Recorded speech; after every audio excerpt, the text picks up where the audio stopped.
Why don't we get started? It's 3:03 East Coast time.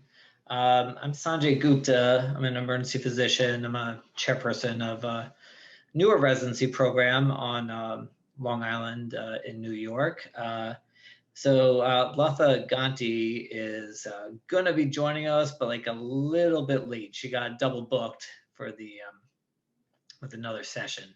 And basically, we conceived this session a couple of years ago, just talking at SAM.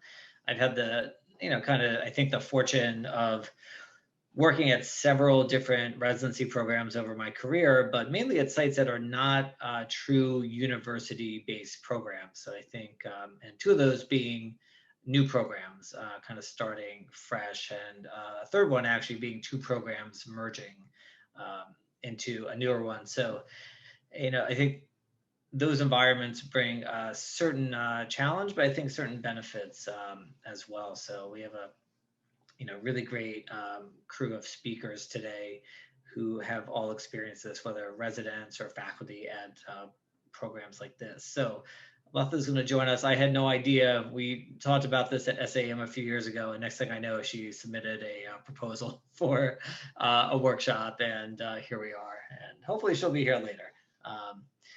She has a talk to give. So many of the folks on here I have actually never met, so for the first time, welcome. But why don't we get started? I guess if anyone has any questions, just feel free to throw them into the chat. Is probably the easiest way, and we can kind of answer those questions as we go along in real time. All right, so on our agenda today, actually, let me see. We're gonna start. Actually, do you guys all have the agenda? Do you want me to? I'll just throw it up into the into the chat box. Everyone can take a look at that as well. But our first lecture up is going to be Dr. David Lebowitz, who's a program director at UCF EM in Orlando, and he's going to give a talk about how to jumpstart an academic curriculum from scratch. All right, thank you very much. Let me share my screen here. Actually, whoever's the host, if they could enable me. Okay, let me see. I'll make him another host, so hold on. Who's that again? I'm making a host? David Lebowitz. Well, as he's doing that, so again, yes, I am the program director of the University of Central Florida HCA Greater Orlando Emergency Medicine Residency Program. And I'm happy to be here today. I work very closely with Dr. Latha Ganti. She's our vice chair and research director. I also work closely with Dr. Javier Rosario on here as well. He's our director of ultrasound. So we're excited to present. We're kind of a interesting and unique program where we're this academic corporate hybrid. We're a University of Central Florida academic program, but we're housed in a HCA community hospital. So it's kind of an interesting dynamic. And I was one of the founding faculty members, and before I was program director, I was director of the education and of the curriculum. So that's what I'll be going over today. And thank you for making me the co-host.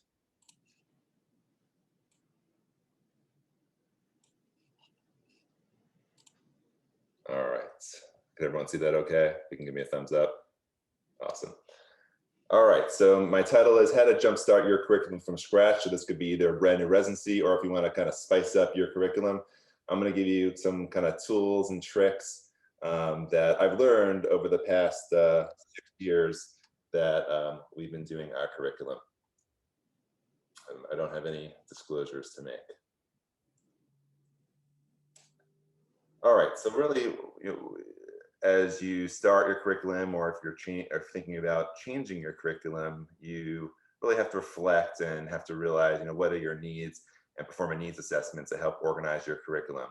For our program specifically, we decided to adhere to the traditional Oregon system approach, but meaning that we organize our curriculum modules like cardiovascular, pulmonary, GI, etc. And we really abide by the ABET model of clinical practice to help give us some content ideas. And that's kind of our framework on how we do that. And we're a 3-year program, and so we purposely ensure that our curriculum repeats every 18 months. In addition to our organ systems, we also utilize what we call longitudinal themes, where we sprinkle concepts such as ethics, which I'll go over how we do that shortly, patient safety and quality improvements, evidence-based medicine and research, wellness, radiology, as well as newly we added diversity and equity. And so this is similarly to organ systems. This repeats every 18 months, but this is kind of sprinkled throughout those 18 months. So usually every conference, we do our didactics once a week, typically from 7 to 12, 5 hours a week. And typically during our didactics, we'll at least have one of the longitudinal themes being discussed. When designing your curriculum, you should really consider how topics are best taught. And so we decided in our program to form a curricular committee to help with this. We actually titled our committee the EIC, the Educational Innovations Committee, which consists of around 1 to 2 residents and 3 to 4 faculty members to decide which content should be taught and the best modality for the delivery of the contents. And really our whole goal when designing the curriculum is that we really want education that is meaningful, impactful, and that really teaches the finer details of emergency medicine and the intricacies of our practice in a way that is really engaging and encourages active learning. And so as we meet in this committee, we really are thoughtful in offering lectures that are not like today, which in the fact that it's a lecture, but more workshop based and case based. And if we do lectures, it is like today, where we have really shorter lectures, like of 20 to 30 minutes max. So now I'm going to go over some free resources that you could utilize in your curriculum that really you could start tomorrow using. Some you may be familiar with, some may not be as familiar. So I think many of you that are in residency education know about Foundations, but just in case you do not, Foundations is a great free resource available to all residencies. And for those that are unaware of it, it's really kind of a way to organize an oral board curriculum. It promotes small group learning. Residents are given resources to review in their preferred format, whether it's textbook or high yield book or multimedia like a Hippo EM, which I can mention later, or form resources. They prepare asynchronously outside of didactics, and then in didactics with a senior resident or faculty member, they do a mock oral boards. In addition, they then are assigned questions to do that correspond to what they read. So it's a great way to discuss material, but it's also a great way to practice for the oral boards, and it's totally free. In addition, Foundations has other resources. They have a whole imaging series, which is great, and we use that. And they also have an EKG series, and they also have in-training review content. So it's really an amazing resource, and our residents actually really enjoy it and love it. Plus, for the faculty, it's extremely easy because everything's written up and ready to go. It even gives you ways and content to debrief. And it gives you teaching points. So, so really user-friendly on both ends. And since we're at SAM, I'd like to also give a shout out to the SAM Ethics Committee curriculum. So as I mentioned before, ethics is one of our longitudinal themes, and SAM it's been quite a few years since they updated it, but the cases still hold true today. They have really great cases and that have questions that correspond to each case, and teaching pearls with them. And so we utilize this in our didactics by having our residents work in small groups and go through these cases, and then we debrief them in a large group format. Again, totally free, and really just great discussion points for our residents and faculty in conference.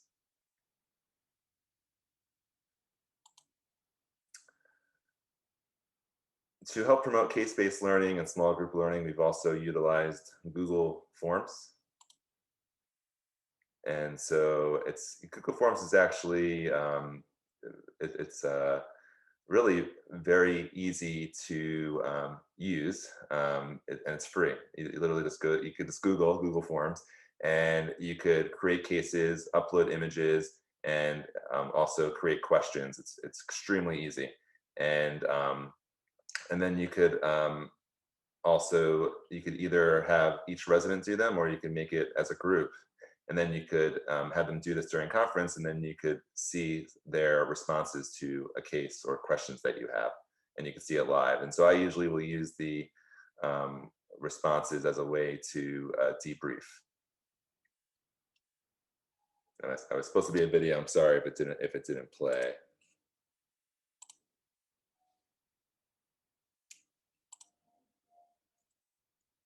All right, is it playing on your end?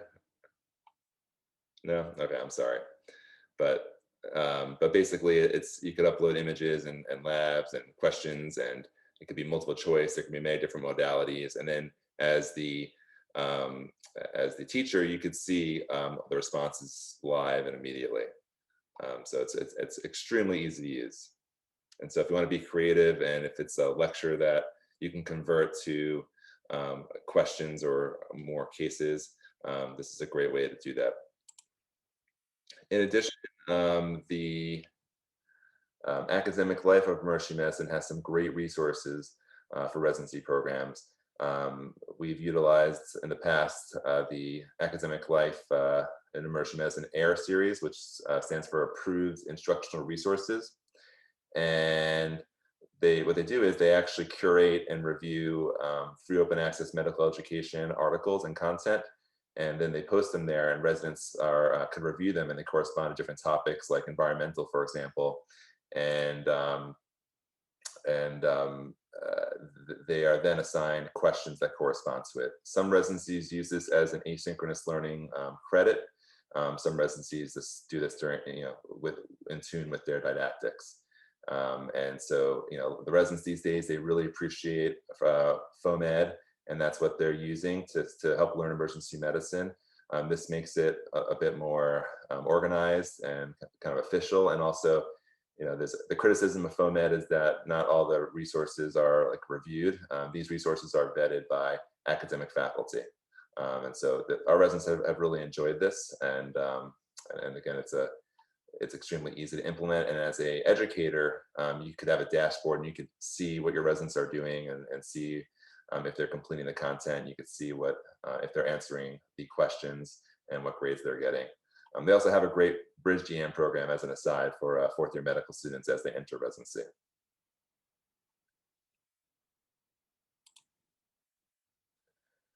So July's coming up, and we're very excited for our new interns, and we've been utilizing the EM Fundamentals curriculum for the past few years, and it's been great. It's extremely easy to use, and great for the educator, as basically it's very similar to Foundations, except they focus more on just like core content, basic emergency medicine material, such as ACS, stroke, trauma, sepsis. And so interns are supposed to review the content prior, and then in your orientation didactics, they then work in small groups to help to solve either cases or create content maps.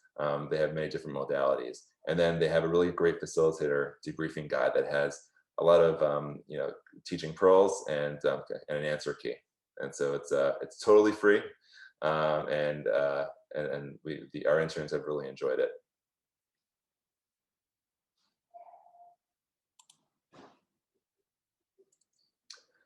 One thing we've implemented into our curriculum as well are infographics. When I first heard about infographics, it seemed like really complicated to make, but they're actually really, really easy. This infographic is from snappa.com. There's many websites out there, but I've used this one before. Some of our residents use canva.com as well. That one costs money, depending on how you use it.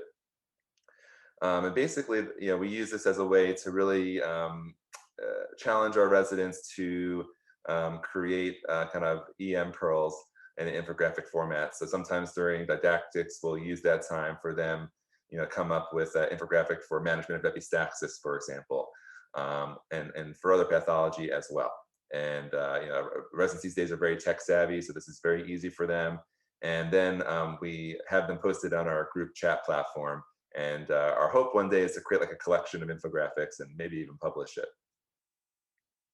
But again, in lieu of doing a traditional lecture in epistaxis, you could challenge your residents to create to create different infographics that address different aspects of the content you're trying to deliver. And again, oftentimes this is free and it's very easy to use, and residents are really creative with this. We love simulation, and we do have an amazing sim director who helps create cases, but you could also use, and we've used this in the past, some excellent free Creative Commons resources out there. So this is emsimcases.com, and really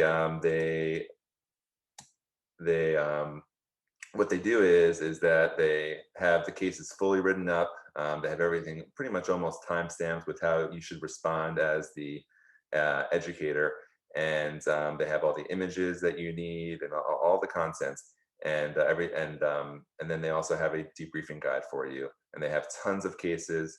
And it's if you have trouble coming up with some cases, this is a great website, and they update it fairly often as well.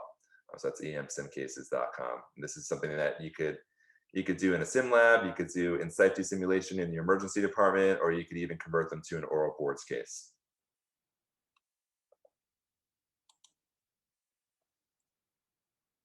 A similar website is the simtech.com, which is very, very similar to emsimcases.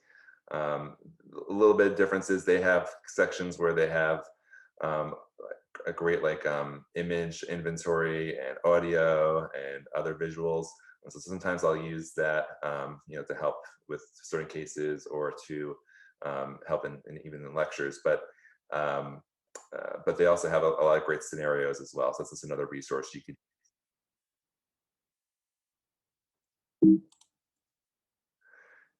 We are also very passionate about gamification and gamifying our curriculum. And so this is a great free website called rusneckcreative.com. And they have every game you could imagine. They have Family Feud, Wheel of Fortune, Jeopardy, etc. And it's really realistic, and they're all in PowerPoint format. They have directions on how to input the content and material that you want to deliver. And our residents really love this. We use this a lot in our journal clubs. We use this in our traditional didactics. We use this to review kind of our end of module reviews. And they really enjoy it. And there's literally like at least 10, 15 games on there. So definitely I recommend exploring it. It's a lot of fun. I'm telling you, they have the sound effects and everything. It's really for something free. We've been really impressed with it. Oh, good. My video is finally working, I think. So there you can see all the different games that I mentioned. Who Wants to Be a Millionaire, Deal or No Deal. All right. And I was just showing how you can do Wheel of Fortune.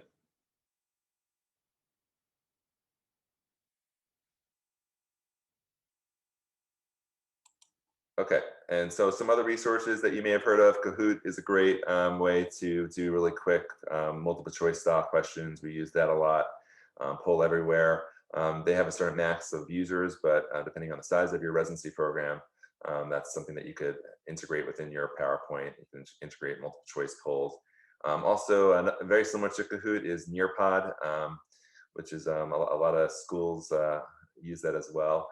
And it's this multiple choice questions, but they make it kind of fun, and they have like characters. And so I recommend experimenting with it. Aside from Poll Everywhere, having some fee if you go over the max. Most of this is free unless you get really fancy and you want like other like add-ons.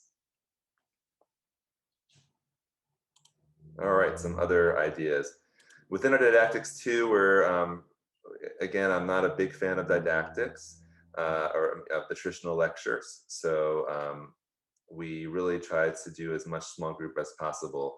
And so we utilize these like small group rotations where residents move from one station in a group to another station, usually every 30 minutes. The con of this is that your faculty member will have to give the same lecture every 30 minutes, 3 or 4 times. So it's a bit more faculty intensive. So we don't do that every single Thursday, which is our didactic day. But our residents really enjoy this style because they're more in a small group atmosphere, one-on-one with the faculty member. So it's really nice from that aspect, but it does require a lot more planning and resources. Some other little pearls, we have what's called, and we've done what's called Of the Weeks, where we celebrate or highlight great saves or great cases, great interesting images of the week, interesting EKGs of the week, and where a resident spends this 10 minutes presenting a case that the residents can solve. So that's just another way to split up the day while learning. One of our favorite things that we do in the spirit of SAEM Ignite is our Drop the Mic resident lecture competitions, where our residents by PGY year will typically do a 5-minute, 20-slide presentation, and we actually have like a judge panel, and it's really a lot of fun. And what's cool is we could recycle those lectures and submit them to competitions like SAEM Ignite or the EMRA 20 and 6, which our residents have participated in before. So it kind of kills 2 birds with 1 stone, gives the residents that experience of competing, and it's really fun to watch. And our residents have been really creative with it.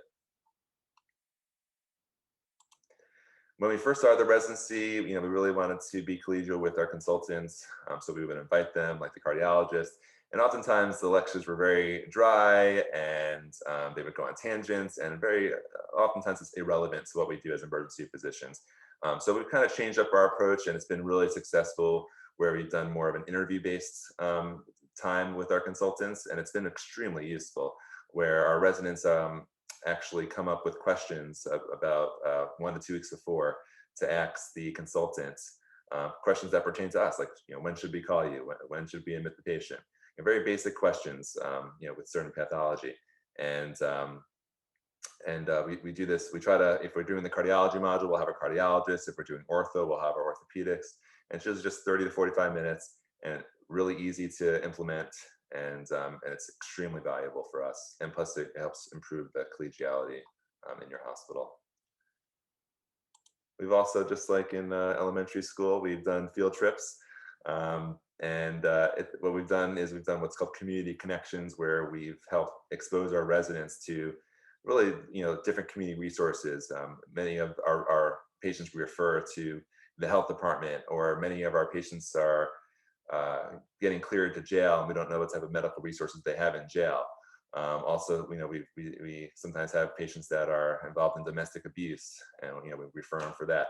So we've been able to spend our didactic time to go in the community and learn more about those resources, improve that community outreach, and have a better understanding of the surroundings.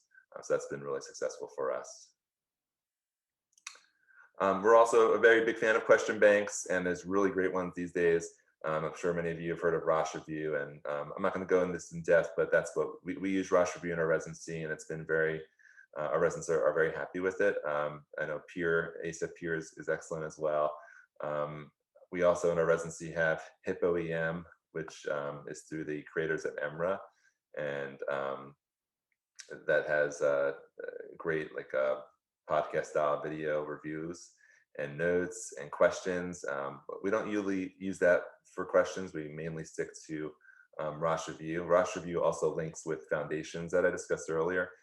So that's what we've been using, and they have a really nice educator dashboard. That does cost money, but it's fairly reasonable in price. And that's all I have. I just want to encourage everyone to be creative, have fun, and I'll take any questions either now or at the end of the faculty panel. Thank you. Since we have a minute, I do have a quick question. For the Google Forms, how do you get around the HIPAA, making sure there's no identifiers on the... Oh yeah, so I never utilize real patient cases. We self-create cases. All the images I obtain from websites that have Creative Commons licenses, like that SimTech website, or I use like Wikimedia Commons, and I'm very careful to cite everything and to make sure everything's that we're not breaking any copyright laws. Oh, you're creating. I thought that all the residents, faculty, anybody could put cases into Google Forms. Oh, no, I don't do, yeah, but yeah, no, yeah, no, we don't put anything in the electronic format. Yeah, it's more just self-created cases. Yeah, good question though. Makes sense. Yeah. Kushal and Dave, if I could add something to that, one of the things we've gotten accustomed to, I'm sure your own health systems may have done something similar, but Northwell during the pandemic, because everything went so remote, signed on with Microsoft Teams, so they've been utilizing that for everything. Microsoft Teams is is secure, it's HIPAA compliant, and we similar to what you do with Google Forms, we kind of pass around cases and stuff like that, and via a secure chat through MS Teams, where you can send actual EKGs, actual EKG images, and things like that, because it's all HIPAA secured and through the phone. So that's just something. I don't know if I don't know what your shops are doing for that, but it's just an idea. Oh, that's great. Yeah, we don't have that, but that's I'm jealous.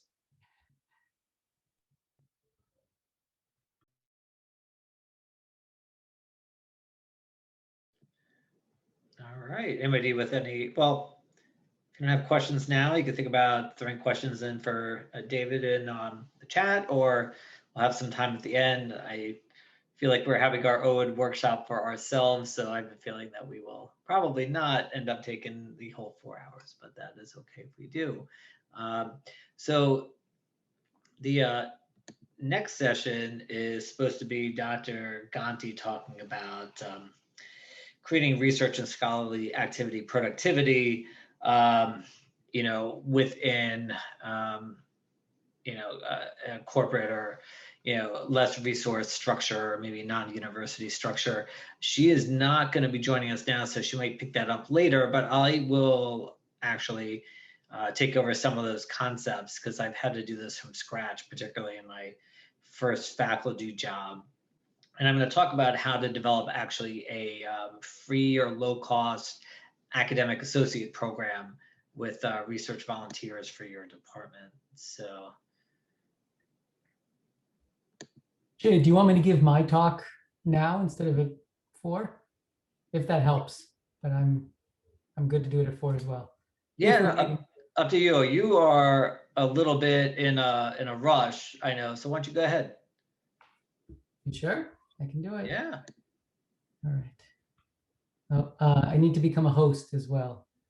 Bill still there? Yep, I'll make you a host now. All right. But my talk is probably closer to 25 minutes, 30 minutes. Is that going to throw off all the time? Oh no, we're starting. This was a 30-minute slot for Lutta, right? So I think we should be okay. Yeah, 30-minute slot. So that's perfect. So if we think about the research being an hour slot between you and me, we'll be in good time. Great. All right. So good afternoon, everyone. I'm Kaushal Shah. I am the Vice Chair of Education at Weill Cornell, and I'm going to talk to you about research from pre-existing resources. The operative word here is I'm the Vice Chair of Education, not research. So I'm not a hardcore researcher, but I've been able to amass probably around 75 PubMed IDs, over the last 20 years, which still I think is pretty good for a non-researcher. So I want to share some of my tips on how to work smarter and not necessarily harder in research. All right, so I don't have any financial disclosures, except I am going to talk about a couple of things that I'm a little bit involved with, which is Merck Cord and the Harvard Macy program. But I will tell you a little bit about that when we get there. All right, so the basic outline here is I'm going to give you a little bit of background. We'll talk about the low-hanging fruit in some of this pre-existing data kind of research. I also find that lots of people want to use the electronic medical record for retrospective studies, and they just make common mistakes. And so I'm going to share some tips there. And then, of course, there's medical education research, which I'm part of that community, and we really don't do enough research. We don't share our best practices as much as we could. And so I'm going to talk a little bit about that, and then a little bit about the external programs. So this is a common message that I hear mostly from hardcore researchers, which is unfunded research is basically a hobby, and you shouldn't even engage in it. So I disagree for lots of reasons. The first one being that everyone's got to start somewhere, right? So, doing a small, study, again, mostly like a retrospective project or a case report makes a lot of sense, because that's how you kind of get drawn into that whole world. And so I do want to emphasize, because you're going to find this with your faculty and even maybe in yourselves, that you find this great case. Somebody has rhabdo and the CPK is like 5 million, and you're like, wow, this is a great case, I want to make it a case report. And then you say, maybe I should do a randomized trial and look at fluids versus bicarb versus ICU. But the reality is, nobody should do a randomized trial as their first study. It just doesn't make sense, right? It's just too hard to do. And even a prospective study, it's just so much work to get it right, to enroll. By the time you get all your data and then try to publish, it's now like a 3 to 4 year plan. So I really encourage people early on to do a nice small study. And I'm actually going to share my first study with you. This is when I was actually a resident. Jonathan Edlow is my mentor and still is my mentor 20 years later. And we had a database of just CSF, and we looked at what's the incidence of traumatic lumbar punctures. And it was like a very doable project, right? Taking a small bite. And I got this published. And the way I did this is also, I think, an important concept, is you don't want to struggle and reinvent the wheel. I took another article in the same journal, and some of you guys might know Mike Blavis, but he had this article on incidence of pericardial effusion. So I said, hey, mine's kind of similar. And I literally just used his framework, used a lot of the words, and did my first research paper by myself, right? And then I took my same database and said, oh, let me ask a different question. I looked at febrile versus afebrile elderly patients with altered mental status, right? And so using that same database, I got my second study. Since I was already kind of deep into this kind of CSF stuff, I did a review article. And then finally, I moved on to a prospective study, right? So that's sort of the idea. If you want to get your faculty to do some research, have them start small. And I think pre-existing data is great. And I'm going to get into that in a minute. Why do we want our faculty to do research? This is the ACGME web ad. So, for the people who've been in residency education, you're familiar with this. Every year, the residency director has to submit for their core faculty and their APDs and themselves this list. And the list on the bottom, the 1 through 6, is really just a simplification of the above. And the last institution I worked at, which is a big system, the DIO, who's in charge of all the PDs, really wanted all of our faculty to have at least 2 points on this thing. So it's not that easy. If you look at these 6 things, to have 2 of these, and by conference presentations, it's not in your, hospital conference. It has to be regional, national, or international presentations. So not really easy to come by. So PubMed IDs really do help with that. So having 1 or 2 of those, you get your 2 points. So all right, let's talk about some of this low-hanging fruit for research. Case reports, I'm sure you guys are all familiar with, but I just wanted to add that it's a nice, easy way to get a PubMed citation. But the key here is getting a unique case, potentially a unique image, and also if it's not really unique, adding a bit of a review in there. So talking about the rhabdo, if you presented your case, but then said, how often do people present with over 500,000 CPK, and what happens to them? So then you just make a little table and say there's only 20 reports in the literature of a super high CPK, and you talk about what happens to them, right? That makes it a little more appealing case report, and you're more likely to get them published. Then there's also a lot of journals have these nice simple things that can be created. So in the Annals of Emergency Medicine, there's this thing called a snapshot review. I don't know how familiar you guys are with it, but here's what it looks like. So you've seen it if you flip through the journal. And I've done like 5 or 6 of these, mostly so my residents have some project to do. But this is the idea. You find a systematic review or meta-analysis in a non-EM journal, because the idea is you're kind of presenting something new and different to our EM readership. It does have to pass the who cares test, right? It can't be a negative study. So if it's an interesting study that's published in some critical care journal, then you can, you actually just pitch it to the editor. And so here's my case, that we submitted, and it was to Mike Brown. And before we even started, I said, hey, I found this, meta-analysis. Do you think we can get this published? And he said, oh, sounds interesting, done.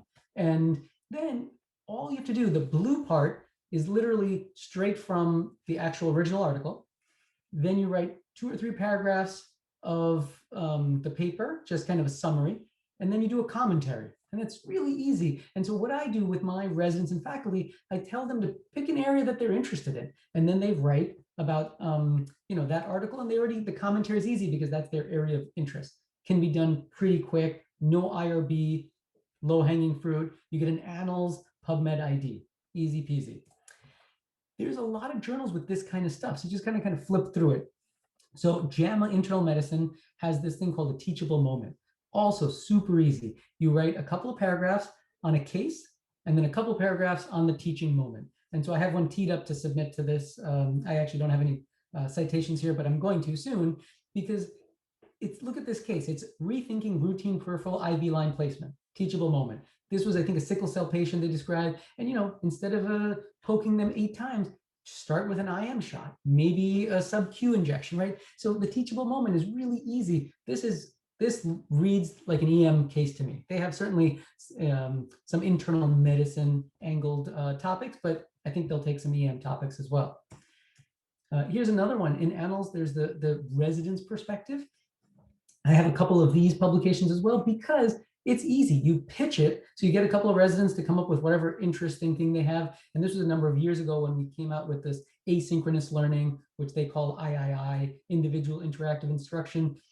We had just started a new program at our place, so we said, hey, let's write about it. And then, they throw me on as the last author to help them out with it. But it's easy. It's already basically accepted, because you write to Annals and say, you pitch it to them, and then they accept it or not, and then you got to write it. So there is ways to stumble, but for the most part, it's accepted.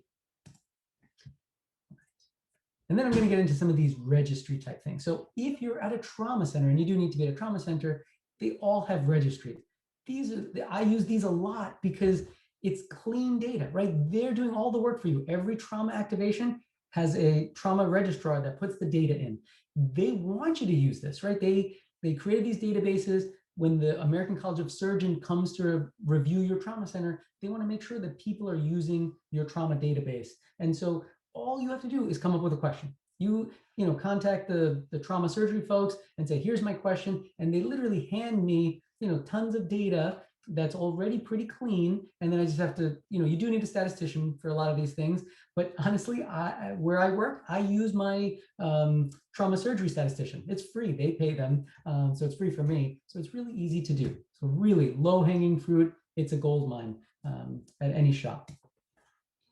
Similarly, your ops people, they probably have a QA, QI database. Talk to them. They're collecting stuff on intubations. They're collecting stuff, on just, even cases that have gone wrong that they review. You can do a retrospective study. The IRB is pretty easy when the data is already present, because you're not really messing with patient care. There's no ethical issues around it, other than obviously, like we talked about, making sure that the MRNs are saved in a secure, computer and things like that.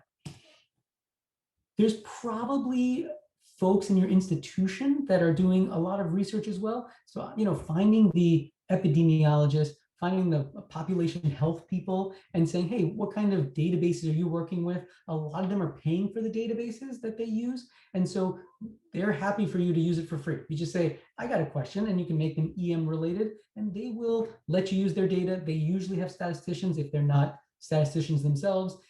Throwing them on as an author is no skin off your back, right? Just, I'm a big fan of putting lots of names on publications as long as they're involved. Easy to do. Then there's also these other NICE databases, and this is one good example. It's called the NICE database, the National Electronic Injury Surveillance System, and it looks a little like this. So if you just type in NICE into the internet, and it'll get you to their website. And the idea is there's about 100 EDs that are collecting data. It started as product-related injuries, and they, again, clean data that you can access. It's expanded beyond, simple products. So you can even ask, how many people have been injured, using a ladder, right? That's the example they give at the bottom. Or it could be hoverboards. It could be these new, electronic cycles. You can ask almost anything and get some data. And here's an example of using the NICE database, and they looked at pediatric head and neck injuries with golf cart accidents, right? Easy to do. So it makes sense to have some interest in this, but if you're interested in pediatric trauma, there's no reason you can't do golf carts, you can't do, playground things, any new toys that exist, you can look at it. This is a good way to get on the news as well, right? Ooh, we gotta admit somebody in, all right. It's a good way to, most of the research we do is very academic, but if you start looking at newer toys that come out in the world, you'll be on the 4 o'clock news. This is what it looks like. It looks very old school, but you can get some data from the last 5 years. You can get, 15 years worth of data. You just got to put in your product codes or whatever you're interested in. Here's some examples of papers that have used the NICE database. Again, if you're going to use it, find some of these articles and copy their methods, right? The methods are, we access the NICE database, and then you're going to write the exact same thing. So this is, pickleball, which has become more popular. They looked at injuries around that. Here's another one. This one, I think, this was in one of our journals. It's in WestGem, and it talked about women wrestling has become more popular. What kind of injuries do they get, and is it different than men? So again, low-hanging fruit. NICE is great, but there's tons of other databases. There's cancer databases. There's the National Trauma Data Bank. And I'm going to talk about a little bit about HCUP, the Healthcare Cost and Utilization Project, because that one uses, you've probably heard of AHRQ, Agency for Healthcare Research and Quality. When you go to their website, you can see they have something specifically for the ED, nationwide ED sample, NEDS, and they also have readmission data. So this is stuff that we can use as emergency physician folks to access, again, clean data. You don't need an IRB, and you can, get this written up pretty fast, especially if you use the framework of prior papers. So when I looked up this NEDS database, because I've never used it, the top 3 things that came up, and I think I checked this week, 10-year trend in aortic dissection, right? That's right in our wheelhouse. Alcohol and asthma or COPD. And then the last one's great. You get how many, 16, 17, 3 years worth of data on mushroom ingestions, right? So again, easy stuff to do. And then there's a couple of, I found another WestGem article. This is Susan Wilcox and Carlos Camargo. They use this database, and these guys are big time researchers, and they still use NEDS to look at pulmonary hypertension in the US. And here's another one. This is JAMA Ophthalmology, right? It's kind of it's a big name journal, and then characteristic of open globe injuries. This is our wheelhouse. We should be writing this thing, and you get tons of almost 10 years worth of data from these databases. So here's just the National Trauma Database. I just want to mention this because I think it's better to use your trauma registries because it's coming from your institution. You can collaborate with them. The National Trauma Data Bank, you do need to be a member. And if you're interested in trauma like I am, you'd know that if your institution is involved in TQIP or Trauma Quality Improvement Program, if you're submitting data, you can get data from this data bank for free. And this is what it looks like. You just kind of have to let them know what you want to do, how many years of data you want, what it involves, and you get some data from them. It's pretty cool. So here's some examples. You can ask for, if you look at this article, it's 3.5 million cases, and they're looking at MIs in trauma. So again, you can get huge database, big data to answer some questions that, again, emergency medicine folks would care about. Here's risk factors for missed compartment syndrome. Well, again, nice EM focused topic. They published it in Injury. And this one's geriatric trauma mortality, which we're all interested in. Does it matter which trauma center you go to? You really needed 2 people to do this. You needed that first author and probably 1 statistician, but they put a bunch of people on. And I encourage that, like I said before, having lots of people involved. So get some residents, medical students, and using some pre-existing data, you can actually turn these papers around pretty fast.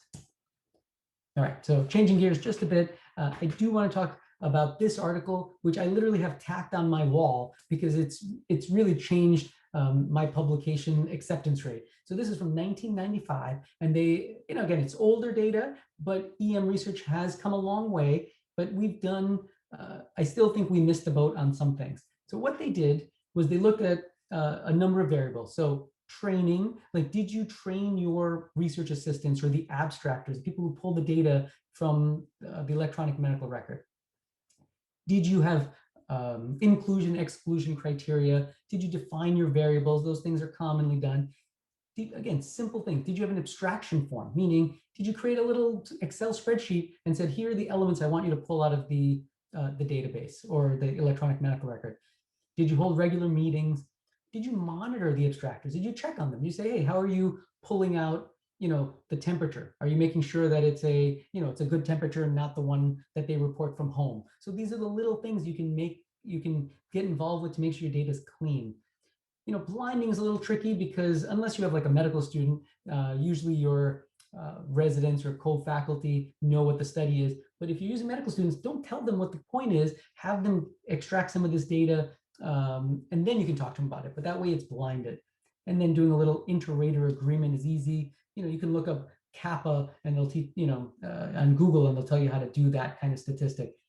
So this paper looked at how often we are doing these things. And you look, inclusion, exclusion criteria, 99% of the time.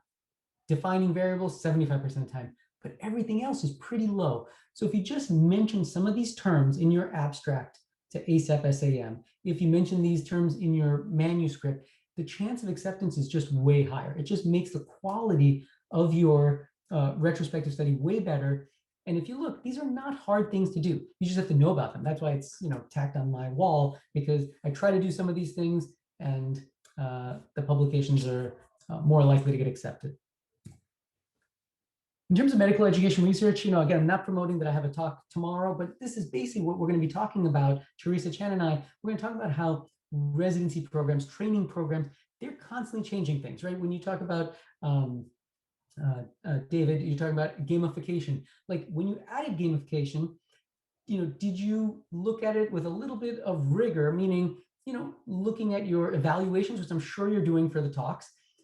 The question is, can you pick a metric that actually can be studied, and then you can do a publication? Did gaming really improve people's interest? Did you have more people logging on at 8 in the morning because you knew that the first thing in the morning was a gamification, as opposed to going over Rosen's textbook? So, you can easily, since you're putting in all the work to create new things, like, and you're evaluating it anyway, if you just think about how to make it into scholarship, into research, you'll have, again, a huge area in terms of medical education research where you can get some more publications.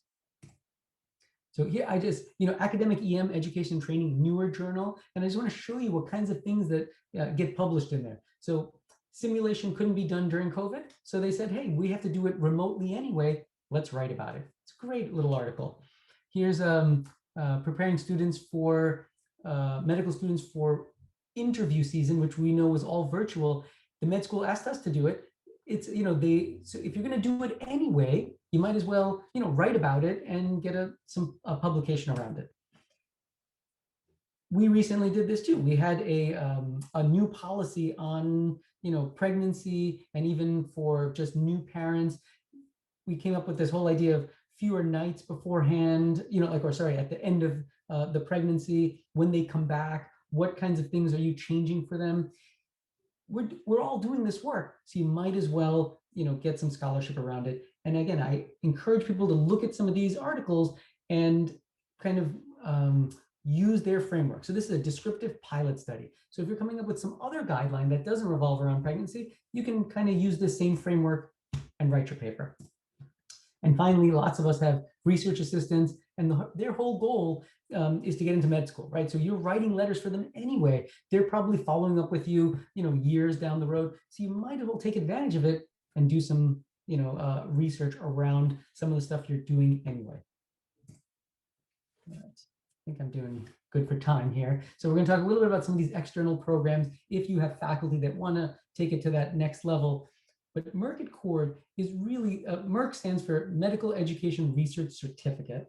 And like I said, Jeff Love started this, but me, Jamie Jordan, and Bill Soares are now sort of running this program. So that is a bit of a conflict, but I'll tell you a little bit about it because I think it works great. The AAMC gives you this Merck certificate, but all you need to do is take some courses and do an education research project. So if you join Merck at Cord, we will pair you up with a few other folks who are going to do a multi-center project with you. So if you come up with an idea of even, let's say, take the example of gamification, let's look at that and see if, you know, the pros and cons of it. You'll have 3 other people. So let's say total of 4 people go back to their institutions. They come up with a study. They do it at all of their sites, get some data. All you have to do is get an abstract, and then you have to do some courses, which we offer through Cord that happens at SAM and ASAP and Cord, obviously. And you can get it all done in a year. And then those people you can continue to do research with down the road. So it's a nice way to kind of nurture some medical education research at your shop. Harvard Macy has this future academicians program, which is really great. You come with a project, and this is really for residents and fellows, and they help you. They nurture you on how to come up with a good, you know, study design, how to take it back to your institution to finish your project. SAM has ARMED, which is fairly new. It's a year-long, I believe it's virtual at the moment, but it may be more in person in the future. They also have a med-ed version of ARMED. So again, these are, you know, easy things. You can convince your chair to, you know, pay for these, probably a couple $1,000s for your faculty to do this. And I think it goes a long way. And then there's the ASAP Embers course, which I think I took in like 2005. This one's a little different. You go for a whole week. And I think you have to go a second or third time as well to complete the course. And that's all I have. But I do think if you're interested in this, or you know a faculty that might be interested, I think go all in, jump in with 2 feet, really get to know the NICE database or the National Trauma Data Bank, and you'll get some hubs out of it. That's all I got. And I wasn't following the chat. If there's any questions.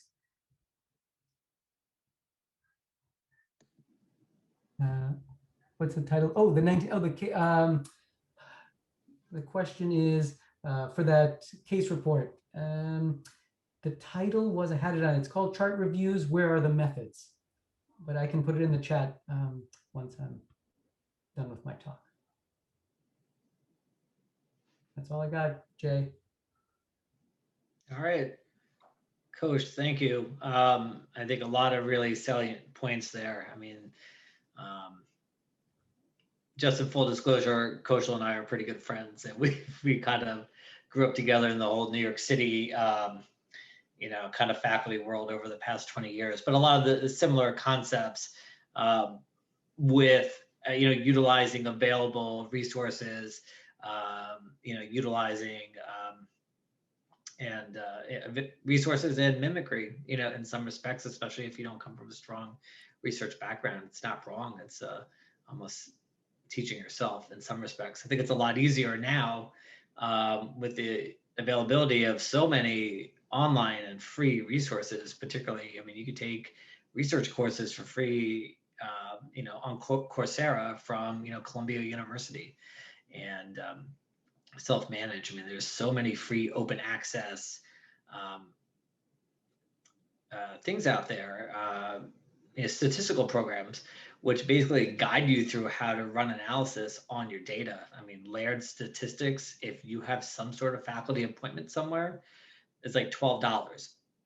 And it even gives you free access to SPSS, but it basically asks you what you want to do, and it'll guide you through the sort of data analysis you need to do. Not that you should be doing data analysis by yourself, but you know, if you don't have any other resources, no one has. So I think this was an excellent talk, and I think if you actually looked around now, particularly with residents, you know, if you're junior faculty, and you look at the availability of you know, even videos on YouTube on teaching you how to use Excel better for data maintenance. I mean, all this stuff is out there that was never out there before. Trying to go through a book and learn this stuff, you know, 15 years ago was a different world. So, you know, I think it's kind of, if you look, it'll be, you know, I think you'd be surprised at what you would find.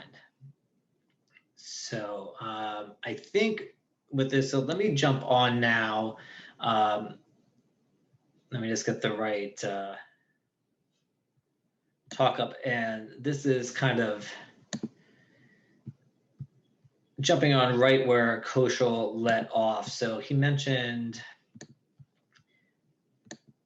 a research assistant program. So that's actually what I'm going to focus on talking about now, because my first faculty job at a brand new residency program, because I'd done a couple of abstracts as a resident, I was suddenly the first research director. I don't know, not even research director. I think I was like an assistant residency director for resident research. For all intents and purposes, I basically had to build the research department in a place that didn't have any money and in a place that didn't have a ton of resources. So, how are you able to kind of accomplish this with the available resources to be, kind of successful and have successful output in your place is important. And it's something that I really feel strongly that we can do anywhere. My current role is that I'm a chairperson of an 80,000 visit emergency department, and we just started a new residency program. We just recruited our third class, and actually Daniel Frank, who's on here, is the residency director there. And this again is something that we've developed at our site already. The pandemic has certainly derailed things a little bit to have people in person, but it's something that you can kind of do everywhere. So this slide is actually the ACGME program requirements from 2020. I'm trying to incorporate some of the elements from Latha's talk in here. It's really just in this slide. So keep talking about research, but there's a lot of other things that you can do that can help with your faculty scholarly output. And these are things that do not require research, but you still do need some skills in terms of learning how to do a lit search and things like that. But a lot of this stuff is free. So you think about, Koshal had mentioned quality improvements or patient safety initiatives. You're right.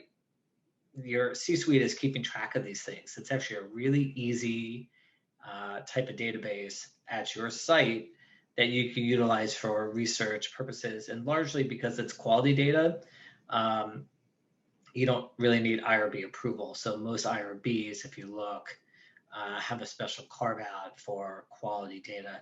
I don't want to call it the back door, or, you're not really doing anything shady, but, it's really there. But if you think about other things, you can write in non-research ways that go into peer review articles. So journals. So you think about case reports, some translational science. I mean, you have a lot of opportunities there. But I think also, since you're in new programs, you're doing a lot of things like you're creating curricula, you're creating these evaluation tools and didactics. This is all opportunity for you to present. And, the nice thing is about the ACGME program requirements now, if you're looking for permanent accreditation in a new program, is that it's pretty flexible.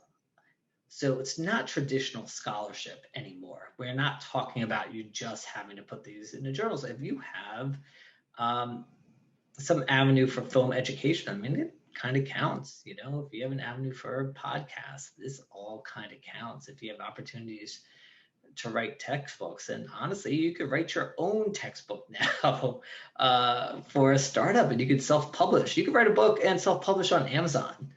These things are all available, and these all count toward your program achieving permanent accreditation and your faculty getting, your faculty activities getting acknowledgement.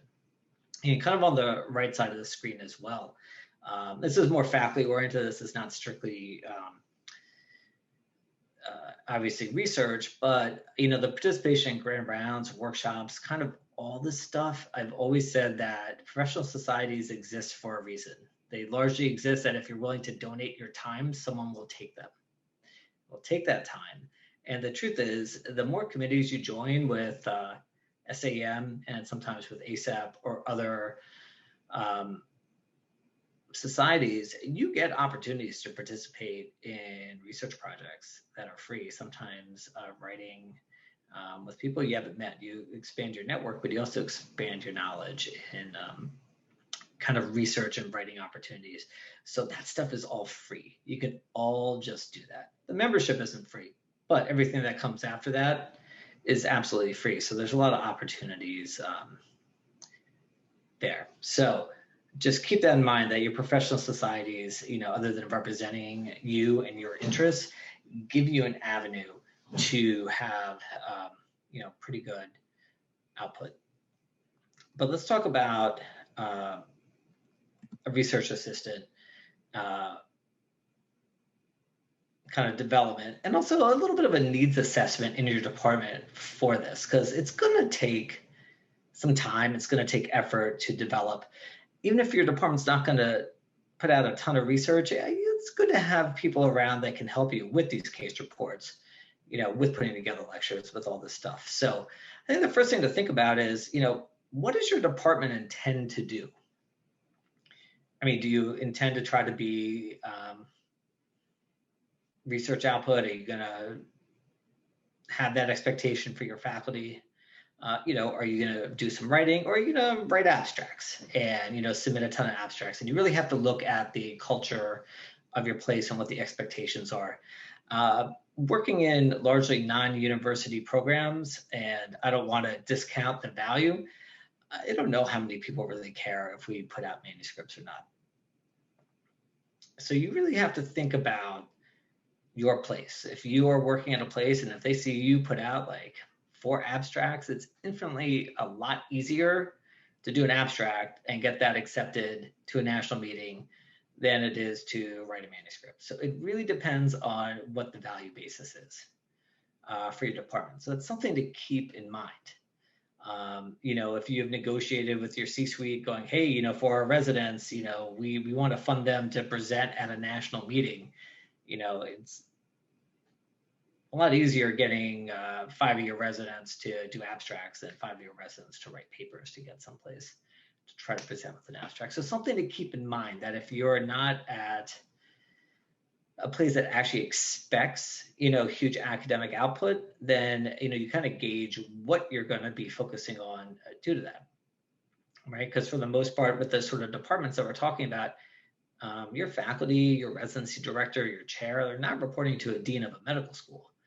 Your program director is reporting to a chair of a department, who then is probably reporting to an executive director or a CEO of a hospital.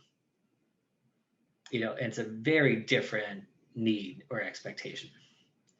So whenever I talk about a paper that we publish out of our department, our CMO or executive director kind of just stares at me blankly. And, it's fine. The value is mine, but you have to think about what it means to you. And you have to think about what the roles are going to be for someone that you want to recruit, because you're largely going to be recruiting kind of a free workforce, right? So what do you want them to do? Do you want them to do intensive chart reviews? Do you want them to do some surveys in the department? Do you want them to chase around your faculty doing some other, projects? So you really got to think about what the role is going to be and how that might affect the operations of your department or things. Because with those roles also come responsibilities. So if you suddenly are starting to take on these kind of volunteer researchers, you're going to need someone to supervise them. So it's going to take some faculty time. It's going to take some effort in training. It's going to take some effort in organizing. And what's going to be your experience requirements for these folks? Like, do you want college students? Do you want high school students? Do you want international medical graduates who are looking to get into residency programs? So you got to think about all this. Do you want med students from somewhere? The answer is probably no with those, because they don't have a lot of time to actually help you out. But you got to think about who are you getting, their level of education, and their level of competency, and how long they're going to be with you. I mean, if you get someone who's applying for residency, you might have them for 6 months. It's a lot of effort to train them, even though it's free work, to have them leave you and to kind of repeat that cycle over and over again. And again, you got to think about your research infrastructure. Like, what do you have at your place? Like, do you have filing cabinets, for the work that you want to do? I know a lot of stuff's not on paper anymore, but you have to keep these files. Do you have space? Do you have computers? Do you have tablets? Do you have all the stuff that you might need? Do you have access to paper goods? Do you have a budget for that? So I don't know how tight your budget is, but in your departments, but these are things that you got to think about. What sort of infrastructure is actually going to guide you and gauge what sort of work you're going to do. And then your scheduling needs. So this kind of goes back to the intended research. If you want to, run a project that's going to collect data from a convenience sample, 24 hours a day for a week, you might be hard pressed to find enough volunteers to do that. So you got to think about, how often, what duration, what frequency you're going to need volunteers. So even before you kind of go out, because these might be questions that people are going to have for you before you go. And, these are things that you should keep in mind when you start this kind of recruiting process. So how do you recruit? All right, so if I go back to 2004, when I was doing this for the first time, I was in Queens, New York. I look around, I'm like, there's no Twitter, right? There's no Instagram, there's no Facebook, there's none of this stuff, right? I had a flip phone, back then. But there were 2 local universities. So what I do, I went online, found some email contacts, and basically cold called pre-health clubs or pre-health advisors. At a couple of local universities, I got into a little bit of a quid pro quo. I would go give them some lectures and recruit some of them to come do research. So still do that if you have that sort of environment around you. But, I think, you can be modern. There are a couple of ways to do this. So, let's talk about, Web 2.0 a little bit. Let's talk about recruiting. Let's talk about Twitter, Instagram, your department website. You'd be surprised what you could put up to try to recruit out there. And, it can spread pretty rapidly, and this is how we've done recruiting at our sites recently. It's mainly by, kind of posting opportunities in cyberspace where people can actually come find you. Again, we mentioned the targeted local recruitment, and that might be you cold calling local. It doesn't have to be colleges. It could be high schools. If you're willing to take an 18-year-old senior in high school to help you, it'd be great. Another opportunity is, most hospitals have volunteer offices. So you should partner with the volunteer office, because I think a lot of times when people come volunteer, some of them are just volunteering. Some of them are volunteering because they need hours. If they're going to go apply to PA school, if they're going to apply to medical school or nursing school or something.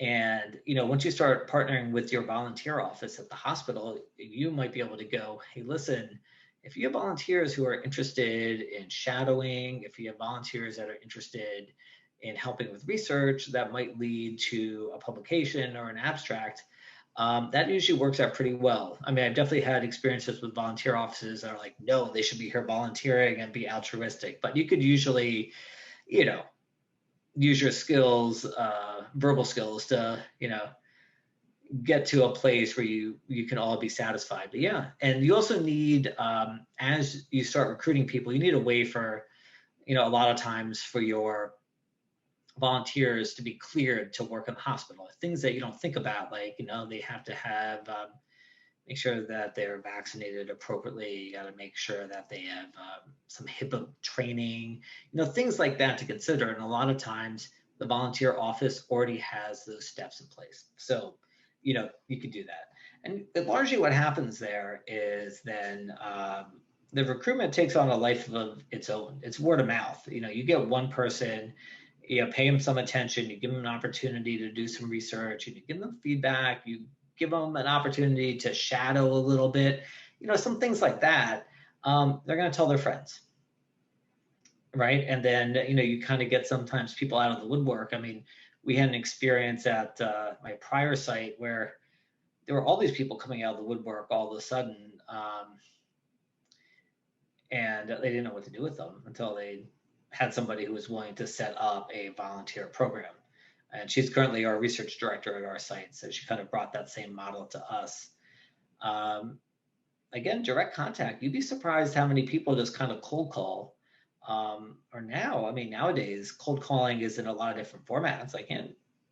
people are not shy. I have people contacting me on LinkedIn all the time, or kind of cyber stalking on email, finding my email and asking these sort of questions about, are there opportunities to connect? Are there opportunities for jobs? Are there opportunities for volunteerism? So you'll get that. And then there's often kind of pipeline programs or visiting scholar programs. So what this kind of means, we've used this for foreign trained physicians who are looking for residency programs. So the minute that we open that up, but you have to look at your hospital a little bit. Ours is a little tight about visa status. We won't take anybody who's on a tourist visa to help. So if that's the thing, but once you get this visiting scholars program, we call it, with people who are already physicians, I mean, the high level free work that you can get out of them is pretty tremendous. And they're going to pipeline it often to their schools, wherever they are coming from. So, you can get a pretty high level workforce for free. I mean, the quid pro quo is going to be a letter of recommendation, probably some authorship on a abstract, paper, project, case report, visual report, something. But that's not much. You should throw them some, pizzas every so often or something like that. But that's going to be, your thing. So it doesn't take a lot. I think it actually is less now than it was 15 years ago, because you can honestly, like most residencies, have a website up there. Even if it's not the official website, there is some sort of website or some sort of Twitter page, not page, some sort of Twitter account, some sort of Instagram account where this sort of thing can go out and you could reach a lot. So some things to just consider once you start recruiting. If you think that you need people for the type of projects that you have, you got to think about training and what does that look like? Because every project you have to train them on not only the data acquisition, but also data entry. And then if you have them managing something more in depth, data maintenance.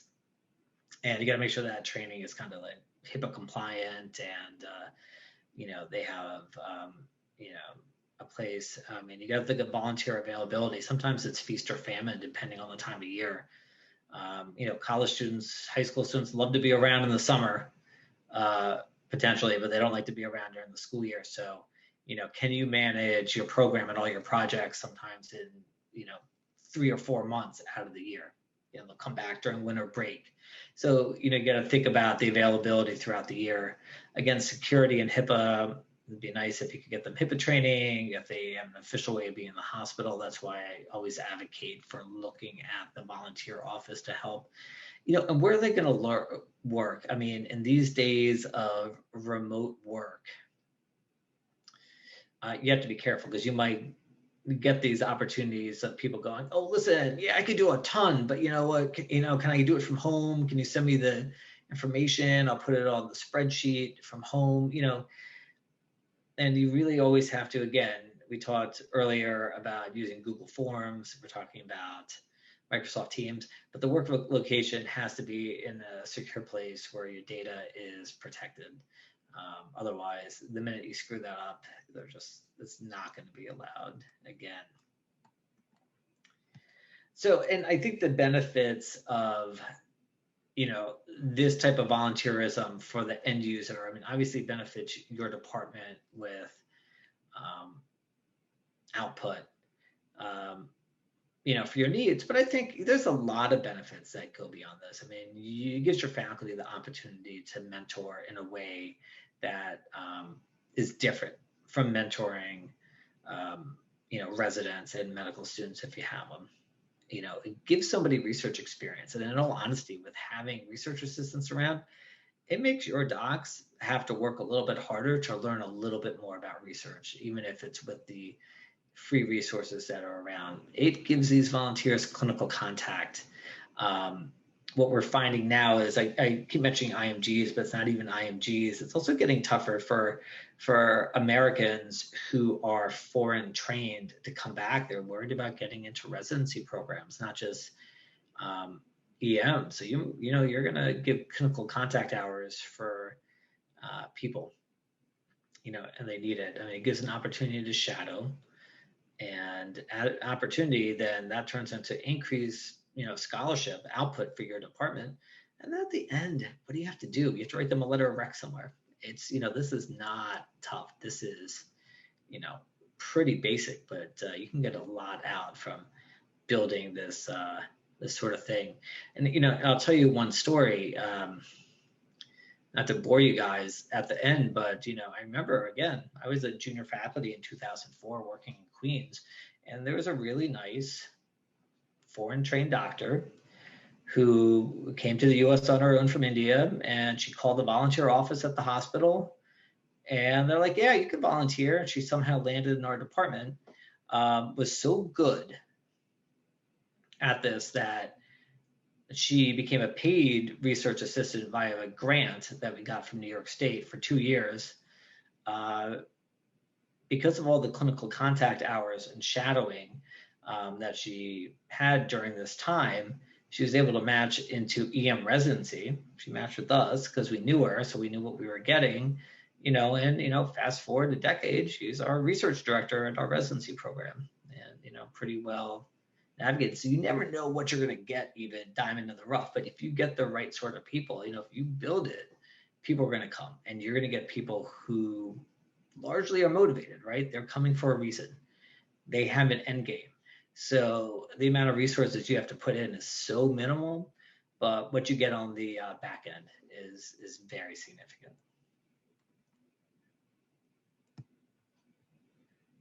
All right. Anyone have any questions?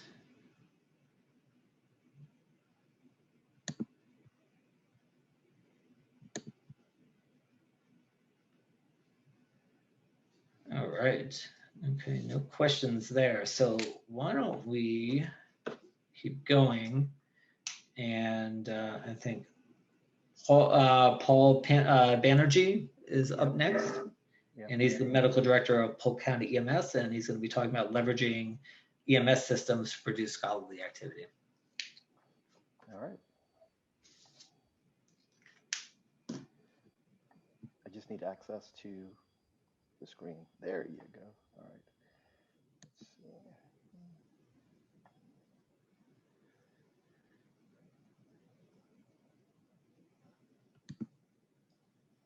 All right. Well, good evening, everybody. Just talk about building an academic program through a corporate structure. I work at HCA facility, so things are a little different where we are. We've created something pretty good. A couple of our faculty members are on the call, so any questions you have, you could ask them obviously as well. So here we go. Move this thing away. There you go. So disclosures, I have nothing to disclose. Obviously, if you want to give me anything, I'm happy to take it. So there you go. So I work at HCA, and this is from the HCA website. I'm not this creative. It's the national leading provider of quality patient-centered care. It's also the leader for GME. From a moment the graduate joins HCA Healthcare, residency or fellowship, they are mentored by a dynamic network of physicians who are focused on teaching them to provide exceptional, compassionate care our patients deserve. These programs are led by accomplished faculty, a couple of here on with me, and set under rigorous standards and tailored to provide extensive training for the next generation of physician leaders. Again, this is their quote. And this is where we do a lot of our work for UCF Medical Center. What does HCA encompass? It's over 270 residencies and fellowships, 58 teaching hospitals, 4,500 residents and fellows, over 1,280 program graduates, and basically in about 15 states. And this is a map of where the different GME programs are. Don't worry about what's cut off because there are no programs where the place where we work or we are centered with is. So as you see, they're extensively placed. Texas, Florida, Tennessee, Georgia are the primary places, but as you see, they are kind of everywhere. So what does HCA offer? Well, it accounts for about 5% of all US inpatient services. In 2019, there's 35 million patient encounters, 9.2 million ER visits, 220,000 babies delivered. So wow, that's a lot of patients. Where we work at Osceola Regional, occasionally, it's about an 80,000 volume ED. Obviously, it's a busy place. We have a level 2 trauma center, a comprehensive stroke center. So there's a lot of patients that we can work with. However, the problem with working in a private corporation is that research publishing ability of the clinical data is really hard to come by at the facility. There are a lot of pieces of red tape that you have to jump through, a lot of hoops you have to get through. And these are, in general, you have to realize, a community-based program. This is not an academic center. So how do you make this a center where you can actually publish quality information, provide good research, and have the ability and foundation for the development of scholarly activity? So I really endorse the keep it simple, keep it super simple method.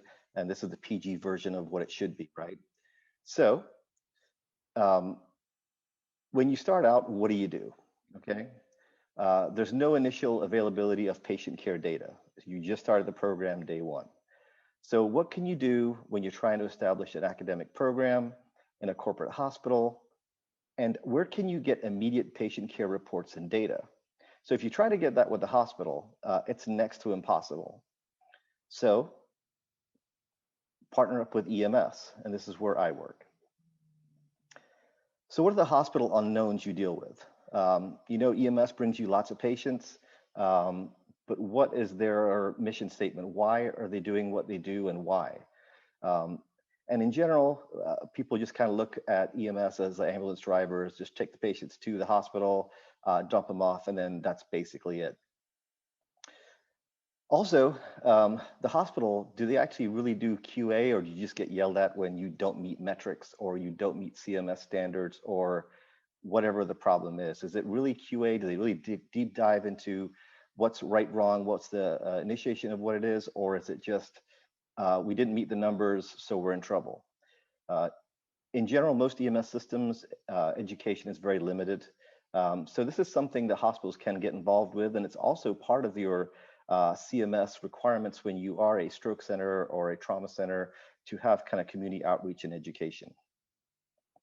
And the big question that I want to ask the hospitals are they a partner or are they a vendor to your hospital?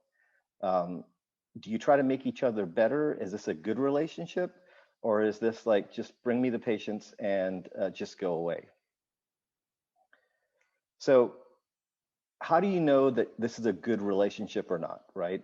So there's 5 signs to see if, you know, if the relationship that the EMS wants or the hospital wants with you is going to work, right? So number 1, does EMS appropriately take the right patient to the right hospital? That's ultimately important. If you're a non-trauma center and you get trauma patients, is that what you want to be dealing with? Is there an educational, and I don't mean demeaning, I mean educational way of two-way feedback mechanism that you've implemented that, hey, your paramedics did XYZ and they did something really good, so here you know this is what happened. Or they did XYZ that was really wrong and they missed this. This was something that we need to educate and improve. Number 3, do you challenge each other to improve patient outcomes? Are you vested in the EMS program? Is there a regional steering committee for STEMI, stroke, sepsis, trauma? Are you trying to optimize each other's outcomes? Is there an educational program that's transparent with QA and QI, i.e., this is a process where you can critique EMS calls, the EMS can critique hospital calls, and you can kind of realize that, are we both doing what's right for the patient? And a simple example would be, we have trauma QAs with our biggest hospital, which is Lakeland Regional. And we had a problem with a paramedic bringing a patient who had a gunshot wound to the head with parts of his brain matter on the side of the road. They picked him up, he was intubated, he was in PEA. They came to the hospital and the critique was, what was the blood sugar? So things like that. Or another thing was that you had a paramedic, had a gunshot wound to the chest, and they came in and we needed to do, it was a tension pneumothorax that was missed. the question would be, well, how did they pick up the tension pneumothorax? Well, it was done through X-ray. So basically, you're telling me your paramedic is no different than my doctor because we don't have X-rays in the back of the ambulance. So we want this to be educational and informative and partnership, not critical or abusive to what they're doing. And the most important thing is, does your EMS value the hospital? Do they think that you're worth engaging with? Do you care enough for them to engage with you? Is this a community partnership, or is this like a vendor relationship that you have? So you have to analyze an EMS system. Are they robust, or are they just adequate? It's easy to piggyback on a system that's robust because a lot of parameters already in place. If it's not, can you mold the system to benefit both parties? Can you both track and improve processes that can be validated through research? A lot of times we do things that are not AHA, quote unquote, per norm protocols, and we do things outside the protocols because I feel it validates and produces better patient care. And can your partnership that you produce promote both entities? Can you find a way to make EMS look good? Can you find a way to make the hospital look good? It's a win-win. That's what we're trying to strive for. So what is an advanced EMS system composed of, right? So if you see something that has a robust QA, QI, are they tracking sepsis alerts, outcome data, mortality? With stroke triage, are they bypassing primary to comprehensive? Are they monitoring TPA rates? Are they looking at your transfer rates for patients they mistransport to your hospital that you have to redirect to another facility? Are they looking at things of emergency contact, EMS contact to balloon, trying to get that under 90 minutes, that's Mission Lifeline? Are they tracking outcomes for cardiac resuscitation for pediatrics and adults? Are they looking at trauma over and under triage rates? Are there advisory committees that the hospitals all have influence to guide and promote their system, as well as optimizing patient care so EMS doesn't bring the wrong patient to the wrong place? Also involvement are there with air care. Air care plays a big problem or a big part of our system. So they can either be working with the system, or as we've had a couple of events where air care has decided that they won't listen to what our paramedics do when they take them to a different hospital that we have told the family that they're going to, which creates a lot of problems. And ultimately in our county, we want to make sure that the patient goes to the right place and the most appropriate facility. Are they working with you for that? The big thing I would stress is, from an EMS perspective, is make sure you have open CEO meetings and open communication. From our system, I have cell phone of every CEO that we deal with. If there's an issue, I don't know about it. And if there's an issue, they know that I can be contacted.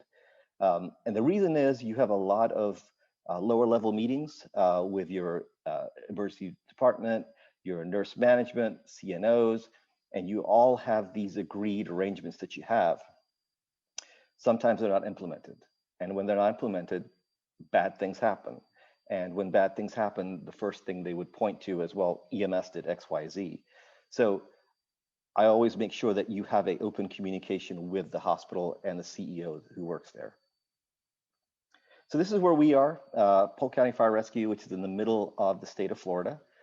It's the 105th largest county in the United States with 2,000 square miles. So we're bigger than Rhode Island, and I think we're bigger than Delaware too. Our population is 725,000 people, and it's the top 20 fastest growing counties in the United States. We have the 4th largest fire department in Florida. We ran 116,000 calls last year with almost 85,000 transports. We have 5 hospitals in our county specifically.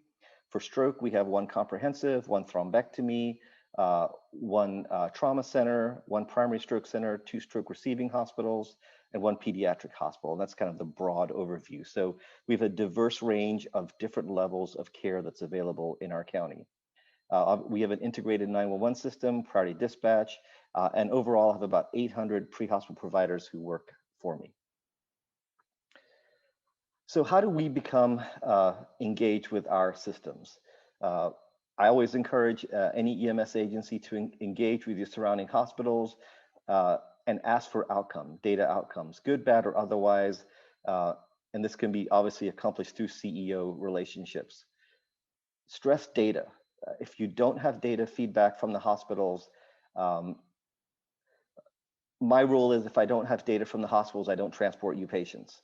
And that way that there's an open, transparent communication back and forth. And I put hospitals on diversion that have, after 3 months, not given me data because there's no reason not to give me data. But there's also things that we do that is different than what, say, AHA or standard of care is, that is better. But how do we verify what we do is better? And are there areas of improvement that EMS can provide to the hospital and do things that may be more transparent or better communicative? We try to push each hospital and each facility to advance and improve patient care skills. And this is kind of dumb, but it's so true. To me, the world's run by people who makes $10 an hour, and how many different stroke coordinators, STEMI coordinators, name the coordinator, they've lasted for 6 months, they're gone. What happened? Where are they going? Where's our contact? Where's our data? We don't know. And that's where everything gets lost in the weeds. We have to find a way that we do as well to integrate with our hospitals with our emergency patient care reports, which is EPCR, and make sure the data transparency and data communication is seamless. But remember, most important thing, it's most importantly to care about the patient. We want to find ways to maximize good outcomes. So how have you become successful? We partnered up, or I partnered up with people smarter than me, specifically Dr. Ganti, who works very closely with us. Don't be afraid to upset dogma or the standard old ways things are done, because a lot of times the old ways are wrong. Thoughtfully challenge, change, and approach patient care, and realize improvements can occur by challenging the norms, because sometimes you have an idea that no one else thought of. If you can validate it, you've just advanced care. And so as a result, you can change lives for the better by just trying to do things that may be physiologically correct, but maybe not AHA correct or protocol correct. Publish. So how do we, this talk was about getting published or getting, making a corporate setting an academic center. So since 2013, I personally had about 35 publications. When I went and joined at Osceola in 2015, since that time, probably 30 of those have been since 2015 because of our direct partnership with Dr. Ganti. And we've published on pediatric, adult cardiac arrest, stroke care, trauma care, sepsis, COVID-19. These are the things we deal with daily, but we can look at outcomes and we can look at data and we can see what we're doing different compared to norm. Is it right? Is it wrong? Are we doing good? Are we doing bad? And these are things we can look at and maybe push the envelope a little bit. This is one of the articles we published in Journal of Resuscitation. We looked at early on-scene management of pediatric out-of-hospital cardiac arrest patients, and they can result in improved likelihood of neurologic intact survival. This was a 5-year study of the data we presented at our hospital with our local partnering hospitals and also with our overall patients. We had 116, and our pediatric survival rates, the norm is about 6%, and currently our survival rate for 2019 neurologically intact was 46%. So there are things we do that are different, and I couldn't validate it till it was published. The second one we've done, and this was I think December 29th of last year, 2020. Every 1 minute delay on in EMS on-scene resuscitation after out-of-hospital pediatric cardiac arrest lowers ROSC by 5%. So these are the things that we can do things or approach patient care differently. We can validate it, but as long as we have that open communication, we have data that we need to show and validate what we're doing or change what we're doing if we're doing something wrong. So there are ways that we can partner up with hospitals. We can provide, we already collect it, we have it. If you engage with us, we're happy to share for it. And as a result, we can both look better for the whole event. So that's my talk. Any questions in general?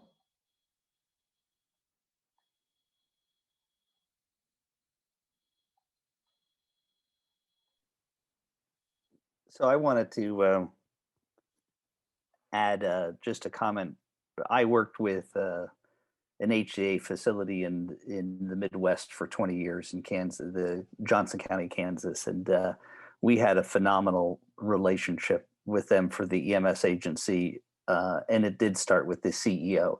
The challenge is when the CEO changes, those priorities also can change, and that was sometimes continuity of things were difficult when the senior management changed. So if you have a stable management, it's good. But every time it changed, we were on pins and needles that would programs that we had well established, would they stay? But I think that's in any situation. We found it was very important to actually, they were very good, CEOs were very good with a handshake, but we tried to get them to commit to physical documents. So that that was an important piece for us to get physical documents signed to make sure we protect it for the long run. But we worked with the trauma program.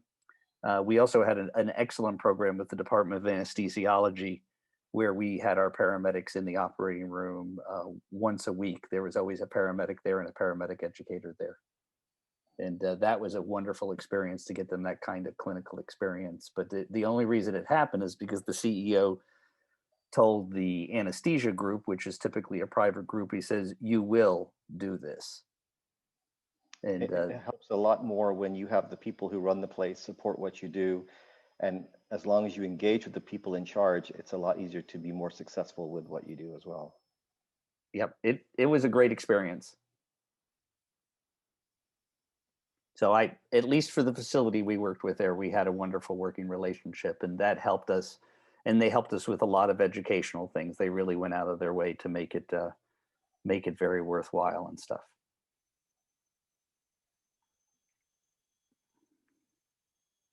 Well, no other questions? I will stop share.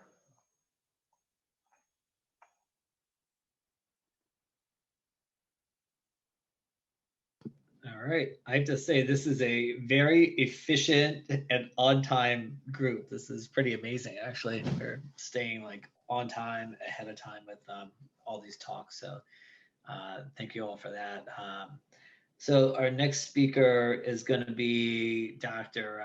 Daniel Frank. I know Dan pretty well because he's the residency director at the residency program in the department that I run. But Dan has done an amazing firsthand job. I came upon this department, not even department, hospital that is really not a teaching hospital by any means, and we're able to successfully stand up a residency in basically a span of about 7 months. So I think Dan's got some great efficiencies and great knowledge base for giving this talk. I'll let him talk now. I'll stop talking. All right, thanks, Jay. Can I just get a thumbs up? Everybody can see my slides okay? Yeah, okay. All right, well, thank you, Jay, for... You're showing a presenter view, just so you know. Okay, thank you. Let me hang on 1 second.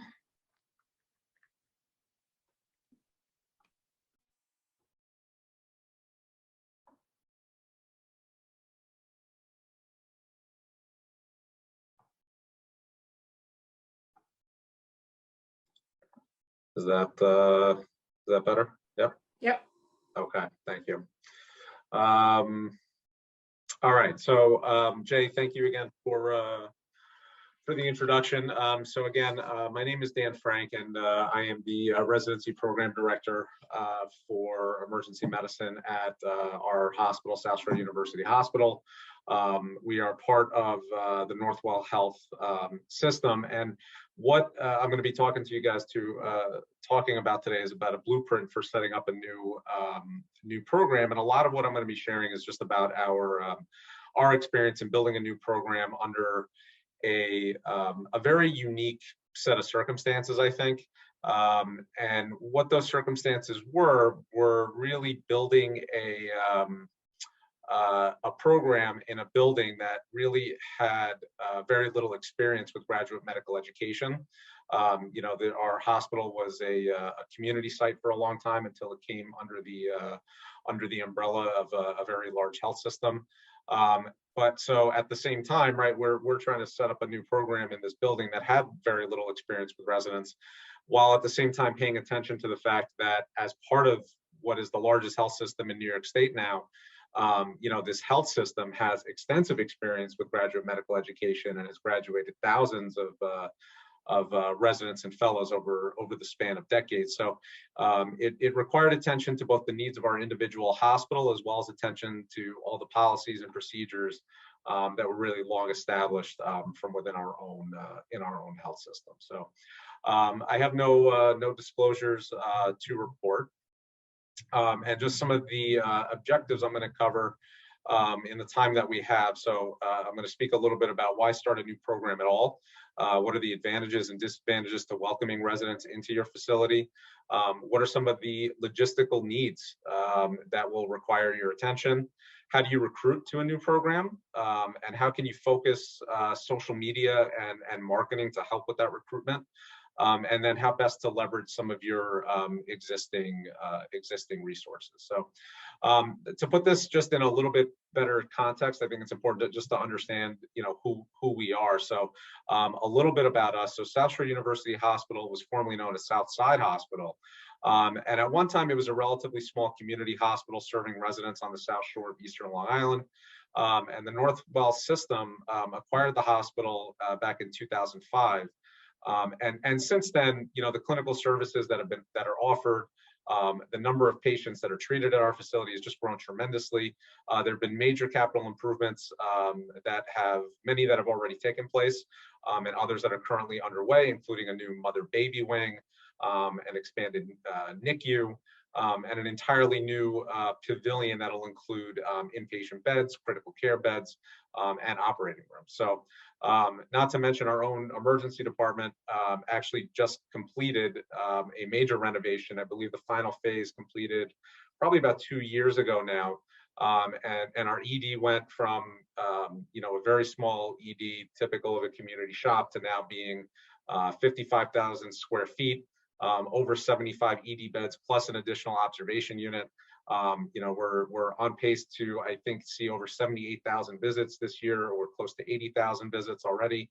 And it's a real burgeoning facility that's really ripe for the expansion of graduate medical education. So when we talk about, in this context, setting up a new program, you know, I want to start talking about with the with the why, right? So why do you set up a new program? How do you sell this to, I guess, yourself, if you're getting involved in it, to the rest of your faculty, and to your leadership, both within your direct shop and your larger health system. So if we're talking about kind of a cost and benefit analysis of this, it would generally fall into these three buckets, you know, direct, indirect, and intangible costs and benefits. So to start off with some of the direct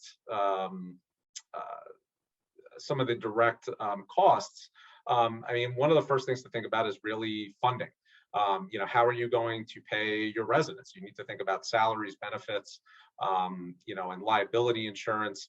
How do you account for teaching time of your faculty, right? You know, protected time for faculty obviously has monetary implications. New programs currently would generally not be eligible for the federal funding at this point that comes along with this, just due to all the funding caps from CMS. But it also means you're not limited by these caps. So you'll have to secure funding from your sponsoring institution, which is what we did. You know, based on the growth of our hospital and the increase in patient volume and services, it made sense for the institution to support a residency in our building. Resident influence on medical liability costs hasn't really been clearly established, and there's no great literature on this, but arguments cut both ways. You know, some can argue that costs would go up due to increased errors by novice providers, but even others argue that the increased attention to detail inherent in a teaching environment where there's focus on innovation, a lot of use of literature to guide your decision making, redundancy in a lot of the supervision, that can actually contribute to lower rates of adverse events and lower your costs. Some of the direct benefits actually relate to recruitment costs. And this is because 50% of residents generally stay to practice within the state that they've trained in. Many actually stay within the same locale or even within the same health system. So there is actually some literature. Some institutions have cited a savings of several $100,000 annually just in physician recruitment costs by establishing residency programs. All right, so on to some of the indirect benefits.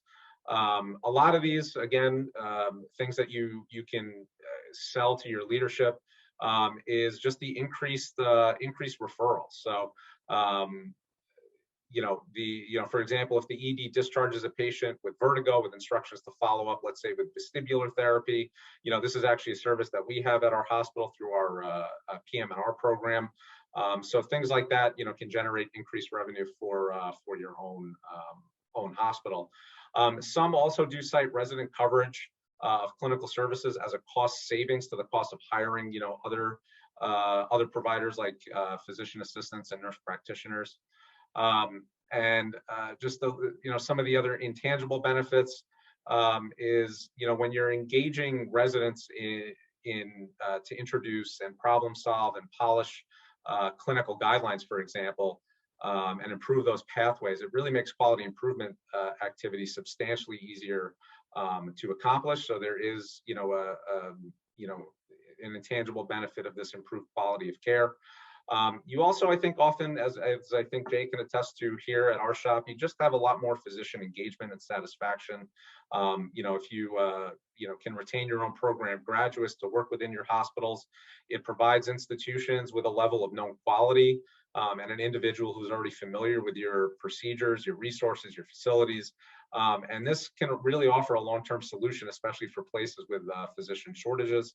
And again, no real literature to support this, but we've seen some charitable donors even in our area. I think when you have a charitable donors to our hospital in our area, when you have this really advanced level of care, the altruistic mission of training residents, it can be very attractive to charitable donors that your sponsoring institution, I think, would greatly appreciate. Just to give you a tangible example with respect to the cost of residents, because this is always an issue that I think people often go back and forth on. This group in 2017 did a side-by-side comparison. It's a group from the University of Massachusetts, and they undertook a financial analysis to assess the financial risks and potential cost savings of reducing resident positions. And if you just look at the side-by-side, columns in the two tables, based on the work hours and the productivity of a single resident's salary, there's significant cost savings compared to the increased salaries and hour limitations of hiring licensed ACPs instead. So in their internal medicine residency, replacing one resident would require hiring 1.8 nurse practitioners at a significantly higher cost. And the same is true for an anesthesia residency should they be replaced by CRNAs. All right, so moving on to some of the logistics. If any of you are starting your own residency program, first you'll have to establish an institutional affiliation. So in our case, we were already under the Northwell Health institutional umbrella, so this was relatively straightforward for us. But if you don't already have one established, I would say base your pitch around the fact that smaller hospitals with an affiliation to a larger tertiary center, it builds a referral base and it helps address the medical needs of an underserved area. You have to select your primary training site. So remember the ACGME guidelines, it requires that your primary site has at least 30,000 visits annually and at least 3% or 1,200 critical care cases annually. So whatever your primary training site is has to fit those criteria. You also want to make sure that the facility can provide other essential needs. So sleep space, office and study space, access to an electronic medical library, 24-hour access to food. These are just some of the things to name a few. But you don't want to take these for granted because some facilities without experience with GME may not have all these things readily available. Also consider the faculty. It should be a group with experience and interest in teaching. For those that may not be used to working with residents, they're going to need to be malleable and adapt to the change in culture. It's going to be a big change in culture and operations and patient flow patterns that everybody's just going to have to kind of get on board with. When you think about other cooperating sites that you may want to involve in your program, I would say first think about how they can help you achieve your minimum ACGME requirements. So some of those specific categories include like pediatric visits and critical care experience. So you may have other sites that can provide a unique experience that you want to leverage, like in our case, toxicology, a toxicology rotation, but it's not an absolute requirement. So work with your institution to establish PLAs, program letters of agreement, between these sites that can satisfy these requirements for you. Next, your program leadership will really be driving the ship on getting your new program established within your institution. So think about who will be best. Remember that your PD, your APD, and your TPA, your training program administrator, those are really the only roles that are specifically defined anymore by the ACGME that require, that have specific required prescriptions for the amount of FTE or salary support. However, your core faculty is still prescribed in the sense that you still need one core faculty for every 3 residents. So even if the core faculty aren't mandated by the ACGME to have a certain number of hours to support the residency, they still in fact need to be able to support the residency. So you're going to have to work with your department and your site leadership, vet out the best candidates who you can expect to be the most productive from whatever perspective, whether it's research, admin, or clinical research. And then you want to start by doing some faculty development even before your first class arrives. So monthly sessions can be used. We did this for several months prior to the start of our first class. You can inform, you can motivate, you can develop educational skills in your faculty. This is how we really started developing our mission statement and aims and goals for the residency program. And if you have, pre-existing resources, make sure you use them. So, in our case, we were lucky enough to have a medical librarian who actually works very closely with all the academic departments in our region and helps us build research skills and how to draft posters and manuscripts. We also have a faculty member who himself is a former teacher with a lot of expertise in education and educational theory. And he's done some real excellent sessions for all of our faculty, just focused on teaching techniques and communication. So next, there's going to be a lot of infrastructure that you're going to have to build to get a new program up and running. And much of this is part of the initial application process with the ACGME, but you'll need to continue you'll need to continue to tweak it throughout the process. So some of the biggest things to consider building early, as I think Dr. Leibowitz described earlier, is your didactic curriculum. So weekly conference is a must. So you need to have a plan, and thankfully there's a lot of those pre-existing resources like you mentioned. And these resources can really help coordinate, can also help you coordinate the asynchronous part of your curriculum as well. You'll need to draft goals and objectives for each rotation at each PGY level. So on the surface, it can seem a little labor intensive. You'll have to set up all evaluation forms for literally everything. Residents evaluated by faculty on a shift by shift basis at the end of each rotation, residents to evaluate the faculty at the end of each rotation, and the PD has to evaluate everybody, and so on and so on. So the biggest thing to remember though is that it's all been done before. Don't reinvent the wheel. Talk to your colleagues, blast message boards, and see what others have done already. Sure, you're going to need to modify things to suit your program and your personal preference to perfect that wheel, but don't drive yourself crazy doing it from scratch. I can tell you, without naming names, when we were getting everything ready, I reached out to 2 colleagues that had recently set up new programs within the last few years before we started ours. And just through a Google Drive, took all the evaluation forms and things like that, and goals and objectives. And again, you tweak it, you modify it to fit your own, but the majority of it is really out there already. All right, so now I'm going to kind of shift gears and talk about recruitment a little bit, which can be very challenging for a new program. So, in a recent NRMP applicant survey, more than 60% of the applicants cited quality of residence, reputation, work-life balance, and house staff morale as important factors in their ranking decision. So obviously, these are elements that, as a new program, you simply can't provide. Other bits of concrete data like board passage rates and jobs or fellowships obtained by your graduates, it's simply not available. And candidates may further be hesitant to consider a new program simply because of all the kinks that have yet to be worked out, especially as the culture shifts to a more academic department. So there are, however, factors that may be attractive to a candidate about a new program, and so you should highlight that upside. You can tell your candidates that they get to work one-on-one with your attendings and help build and shape a new program. An intrepid and pioneering personality, I think, would be the kind of person that would make for a good first class. You should interview candidates across a full spread, really meaning a full geographic spread, both MD and DO programs. You want to make sure your programs are marketed well to all types of students because they will be bringing your program's reputation back home to their institution.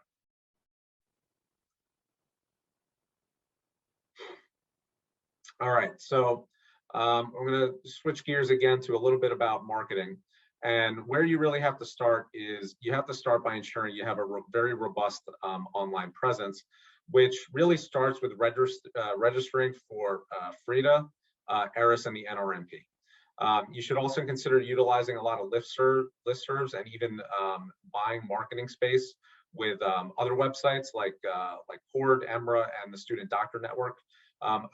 What we also did was reached out to our own alma maters and a lot of our faculty's alma maters and just emailed the emergency medicine interest groups, kind of cold call people, cold email people, and just talk to those schools and try to participate in every residency fair and all those events that are available now, especially in the virtual world. One key point that I really try to emphasize and something I really tried to stick to as we were building our program is respond to every single email. It really just helps, I think, convey the kind of people that are running your program, and again, that reputation, I think, is carried back to home institutions. So again, as annoying as it can sometimes be, I made a point to respond to every email. In addition to some of these other online resources, you're really going to need to establish in the modern age your own independent web presence. So you may be able to utilize your parent institution to host a web page through the institutional site. In our case, we do have one through Northwell's website, but I would also recommend having your own social media accounts and website because it really will afford you the opportunity to keep things very up to date. You can focus on all the things you think are most important. Twitter and Instagram are really a must in this day and age, and they're obviously very easy to use. They wouldn't have billions of users worldwide if they weren't. And as it relates to a website, even if you have no experience with web design, I assure you, sites like Wix or GoDaddy or Squarespace, they make it really very easy to do now. I had no experience with this myself, but with some time and help from some trusted colleagues, we were able to roll out a website pretty quickly. The big thing I would just remind you of as you start to take on some of these social media and web page designs, just make sure that you're in compliance with your institution's social media policies before you do any of this. Most institutions have some form of a social media policy, and you want to make sure you're in line with it, not only for your sake, but you also want to set the standard for the kind of professional behavior that your residents will have to exhibit on social media as well. All right, so for us, one of the major marketing challenges is it wasn't just that we were a brand new program, but it was also that we were one of now 3 emergency medicine residencies within the same health system. So for us, it wasn't just about marketing, again, marketing ourselves, but it was how do we set our program apart from the other programs within the same health system. So, when a candidate would Google, for example, Northwell Health and Emergency Medicine, how do we ensure that they can distinguish our program at South Shore from the other two programs that quite honestly have been around for quite a bit longer? And one important way we thought was to really brand a logo. Many residency programs have done this already. It helps with marketing on websites. You can print it on swag, and you can use it as of your program's social media profiles. So we took some inspiration from some other programs like Denver Health, Jacobi, Mount Sinai in New York. Ultimately, the theme was we wanted to kind of represent a little bit of who we are as a program, capture that we're an emergency medicine residency, but also represent our surrounding community. And being located adjacent to the Fire Island seashore, there's a nearby lighthouse that kind of became our inspiration. So that's our logo down there. But I would encourage you just to work with some trusted friends and colleagues and find that little creative bone deep down inside you and design a logo that could really be used indefinitely. This is just an example of our, again, this is our website's homepage. Again, you don't have to reinvent the wheel. We took a lot of inspiration from other websites and designed it accordingly. I mentioned the web hosting services like Wix and GoDaddy and Squarespace. These honestly can cost you as little as $200 a year to host a website. So it really doesn't have to be a huge expense. I mentioned Twitter before. This is just a screenshot of our Twitter page. Twitter accounts are obviously free. And again, it gives us an opportunity to kind of use our logo to brand ourselves and establish a page.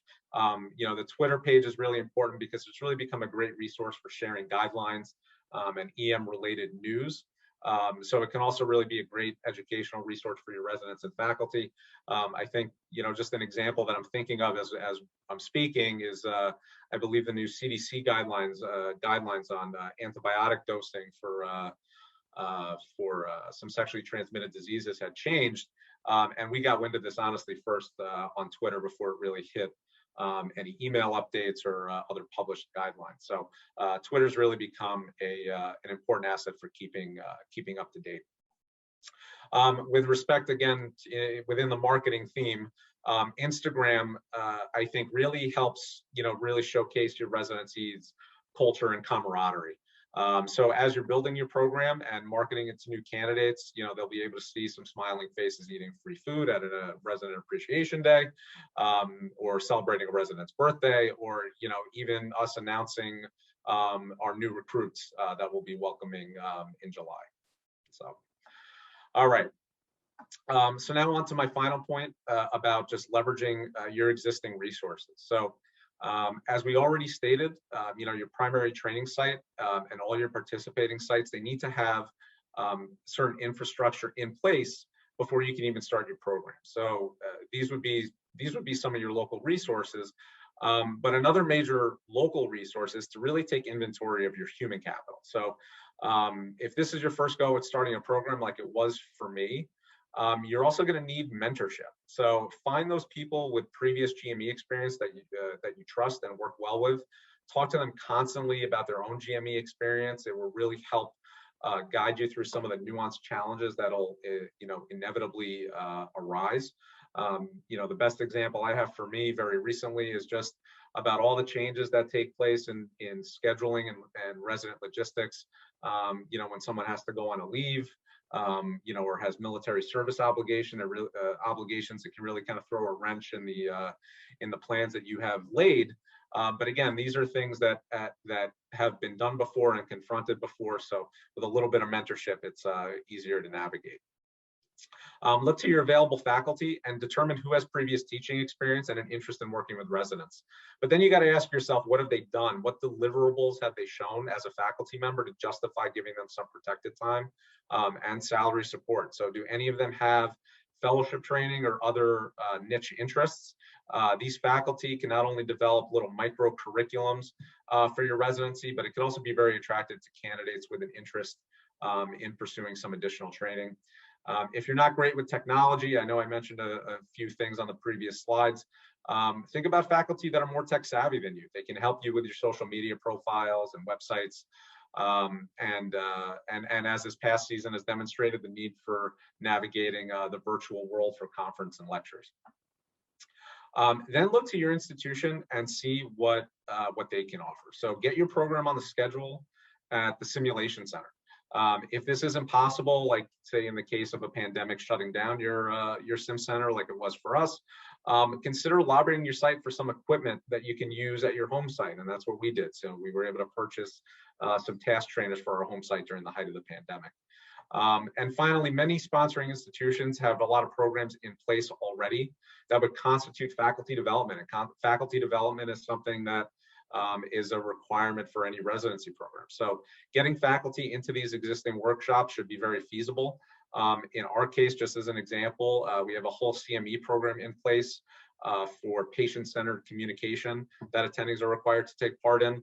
A number of our attendings also participate in a procedure lab on a semi-annual basis. So a lot of these things are already in place and count. And then we develop, a few things on site that we individualize to talk about teaching techniques, which we actually just did very recently. I mentioned her before, but we are also very lucky to have a very engaged medical librarian who regularly hosts sessions on how to jumpstart research projects and navigate the IRB process. She's created sessions very recently for faculty on ways to add a lot of interactive content to virtual didactics. Again, pulling from the theme that Dr. Leibowitz mentioned earlier, a lot of ways to how to gamify your lectures and make it more interactive. These are all things that our institution is actually doing. So, it makes the faculty development theme a little easier to achieve. And again, we're lucky enough to have faculty that are really professional educators and coach on teaching techniques. And we make use of a phone app that utilizes some of these infographics with the just-in-time teaching tools. It distributes them to faculty. It can be accessed on the phone through an app. And some of even the biggest tools, more than just specific to an EM Pearl, you really want to have faculty that understand just how to set expectations, question teaching techniques, how to give feedback, how to coach, and some of the best ways to give, some bedside teaching. I mentioned our corporate, at our corporate headquarters, we have our sim centers with our bioskills and cadaver lab, and this is where we mandate our attendings to keep skills sharp. So this is where we get to practice a lot of those, procedures that are, high intensity and high risk, but occur with very low frequency, like thoracotomies and things like that. You see a plastic mannequin here, but this empty cadaver lab is where we actually do some work on actual human tissue. So again, as faculty, we're obligated to do this. It counts as faculty development. So these are just some examples of how to kind of tick that box. And Jay, I think in the interest of efficiency, I'm going to kind of wrap up there. So I want to thank everybody for your time and attention. And if there's anything more that I can do, to help guide you with some of our own experience setting up a new program, my contact information is right there. So thank you. All right, excellent. Any questions for Dan right now? We're staying very much on target, so this is an excellent group. All right. If anything comes to mind, just stick it in the chat, or we'll have an opportunity to ask a couple questions at the end. All right, great. So why don't we just continue? And it's time for Dr. Rosario. So Javier Rosario will be giving a talk about ultrasound programs, credentialing, teaching, and research.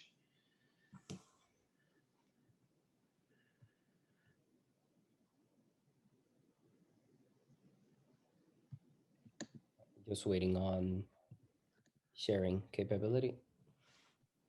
You should be there.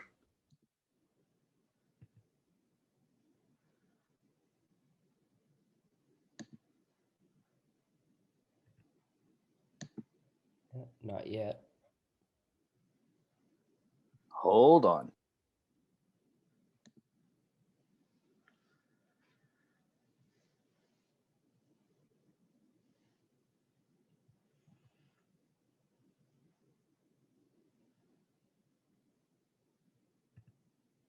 All right.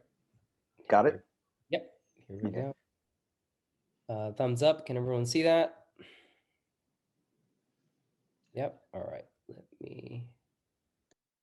I rarely use PowerPoint, so bear with me.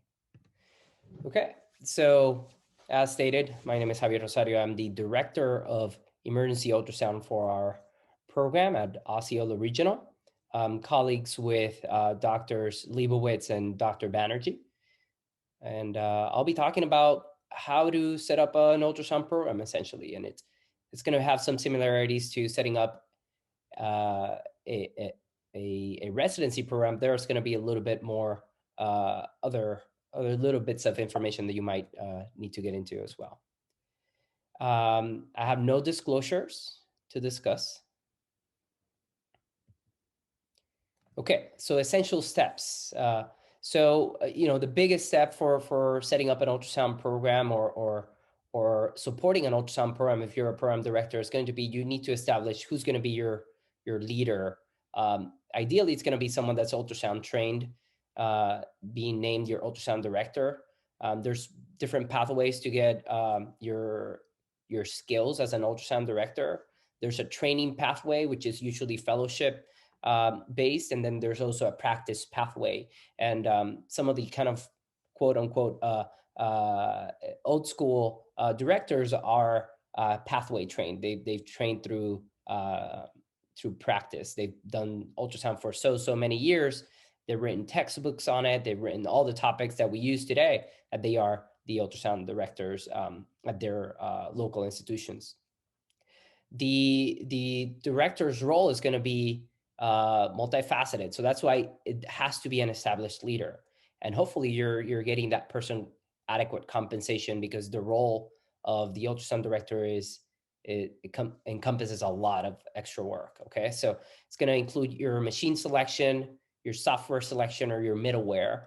For those of you that don't know, middleware is a software solution that sort of acts as the bridge of your images obtained at the bedside and stores them safely in a HIPAA compliant module. It could be software like cloud-based, or it could be locally based. And then it has the capability of using that information for your last 3 points here: credentialing, QA, QI of your images. And also it has the potential of, in the future, having these images transferred to the medical record as well. A couple of important things here is that your ultrasound director also has the ability and should be leading the scope of practice for your local group or your local program. The ultrasound director should establish through relationships with either the radiology department and cardiology department if they have any comments to or any kind of negative thoughts on ultrasound. That ultrasound director is going to serve as a liaison to establish the scope of practice for your residents and your practice as well. You're obviously going to need your departmental support. That includes your PD. If you have a department chairman as well, you could have an ultrasound division director as well. And that's a kind of a bigger role where the division director may be in charge of hospital-wide ultrasound. And that usually happens a little bit later after a program has been established, because for the most part, hospitals are not that savvy into technology and to the advances of medical care if they are brand new to like medical education. And your medical director. And the idea behind these important people within your department is that they're going to have to support your budget request or give you a budget. They're going to need to help you invest wisely that budget.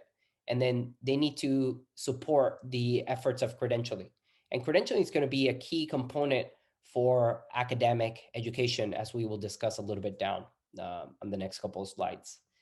The key players, aside from your department, it's going to be obviously that ultrasound director or lead is going to be the face of the ultrasound program. But you're also going to need sales rep for any approved vendors. If you have any, if you don't have any, you have to get them approved for most institutions. You need to be in a almost like phone or texting or email basis with your IT department, because they are a critical component of the way you save your data, the way you store it securely. And if you encounter any difficulties with your software, your networking connections, they need to be able to respond to those needs as fast as possible. Your biomed or clinical engineering team has to be aware of your products. They have to be able and capable of supporting you if you need to make any big changes to the equipment, repair any components of the equipment as well. You may need the biomed support as well for that. Now, yes, there's a couple of things that the ultrasound director can take care of by his or herself, and that includes, like, just switching a damaged probe, sending it over, bringing in a new one, installing that one. Those things are going to be easy to achieve. However, things that are a little bit more complex might need some clinical engineering as well. Your nursing leadership has to be aware of your purchases or your steps and or your equipment, because you might want to separate your machines from the nursing department in certain locations. For example, you could have, through hospital leadership, you can help them purchase a nursing machine, and you could have a physician-owned machine, so one that's used only for your clinical education, your clinical work, and then your nursing department can have their own machine where they can use for their nurses, be it by ultrasound IV placement, bladder scanning, or any other innovative techniques that they're using within your department. And obviously, the most important one is going to be your hospital leadership. Typically, your CMO is very supportive of your needs and the use of ultrasound. I'm sorry. But the one that might be a little bit more difficult is going to be your CFO. And we'll discuss a little bit later on how to approach your CFO. In terms of barriers, there are going to be some you might need to get some buy-in from your hospital administrators, and there's multiple ways to do this. And I always have stood first by the patient safety language and improve patient care, improve quality of care standards, and patient satisfaction as kind of the beginning of the conversation.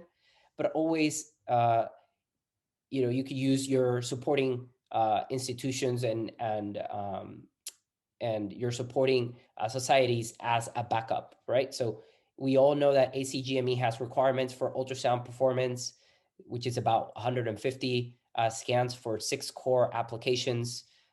We also have the ACEP policies and ACEP recommendations.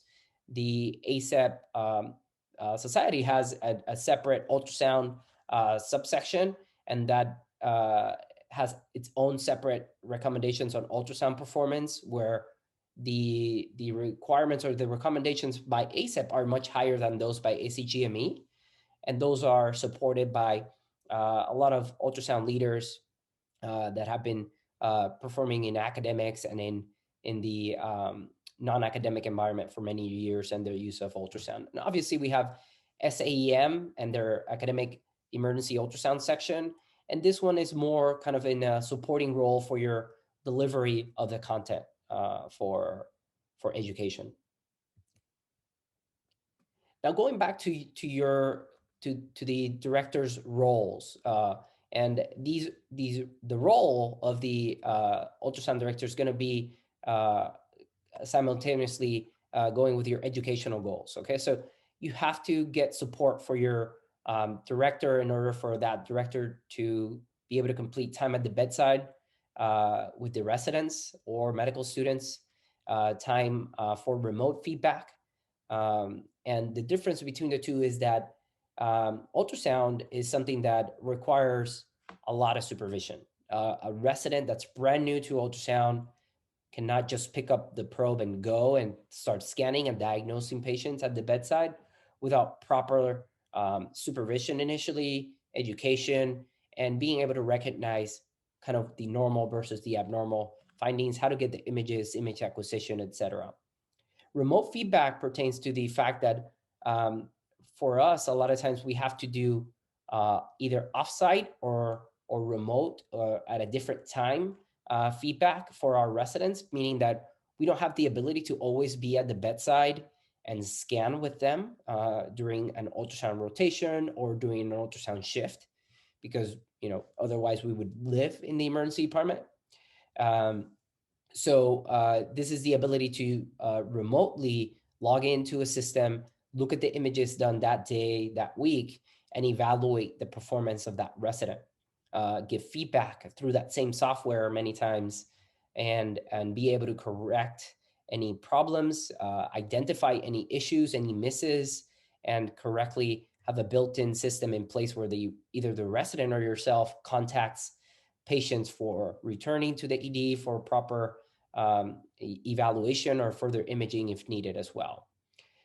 Procedure tracking and competence is also a big piece of your academic role as an ultrasound director.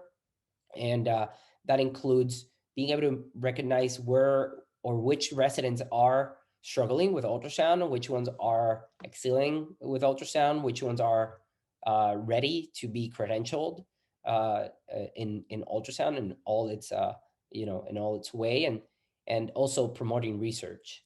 As a department, you need to have ways to promote or support credentialing, and that could be either physicians that are already credentialed from graduation if they're fairly recent out of residency, or re-credentialing physicians that maybe were credentialed in the past and are no longer credentialed. And in certain situations, it can include credentialing physicians that were never credentialed to begin with. And that could be done by different methods, either by faculty development opportunities, where you have one-on-one sessions with faculty to discuss scanning at the bedside, or it could be through simulation, or you have remote or FOMED, free open access education opportunities, and then they have another moment where they can scan as well. And I have billing here as well, because as a department lead within ultrasound, you're gonna have to have a way to be sustainable. And yes, like we're all academicians, we really truly care most about our academic roles. But if you have a sustainable system, that's gonna guarantee that you're gonna get additional support. You're going to be able to ask for things later, and you probably will get them if you have a way to, show that your program is not just wasting money for the hospital. These are some of the available tools out there for ultrasound education. This is one that we commonly use for our medical students rotating through our department. I will take some of these lectures and do an asynchronous learning curriculum with them, and then have them look at these lectures, which are video lectures, ahead of time. They can complete a quiz, which I can see later, and then they can come into a scanning shift already with some knowledge base as well.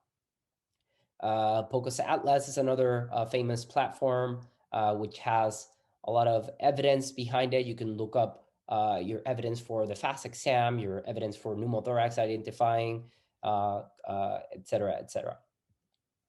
Core ultrasound, which the section that we're looking at right now is what used to be called before 5-minute sono. And this is kind of a bigger collaboration between a lot of FOMED popular ultrasound experts. And they sort of brought all their topics together here. So you have the ultrasound podcast and 5-minute sono, ultrasound of the week, all together in one single website. And this is a great website where either your residents or your medical students can go in and look at quick videos that are short and straight to the point, where they can sort of figure out how to get that scan that they haven't done in a while. This could also be applied to faculty as well.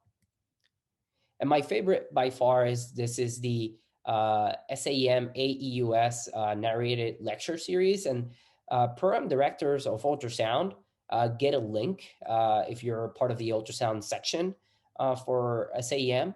And you get a link where you can subscribe your program to have access to this learning module system. And what you can do is you can assign videos to your learners, and you can have them complete a quiz after that.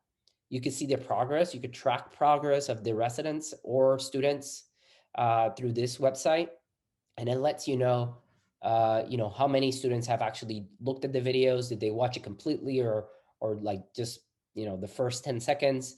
Did they complete the quiz? Did they pass it?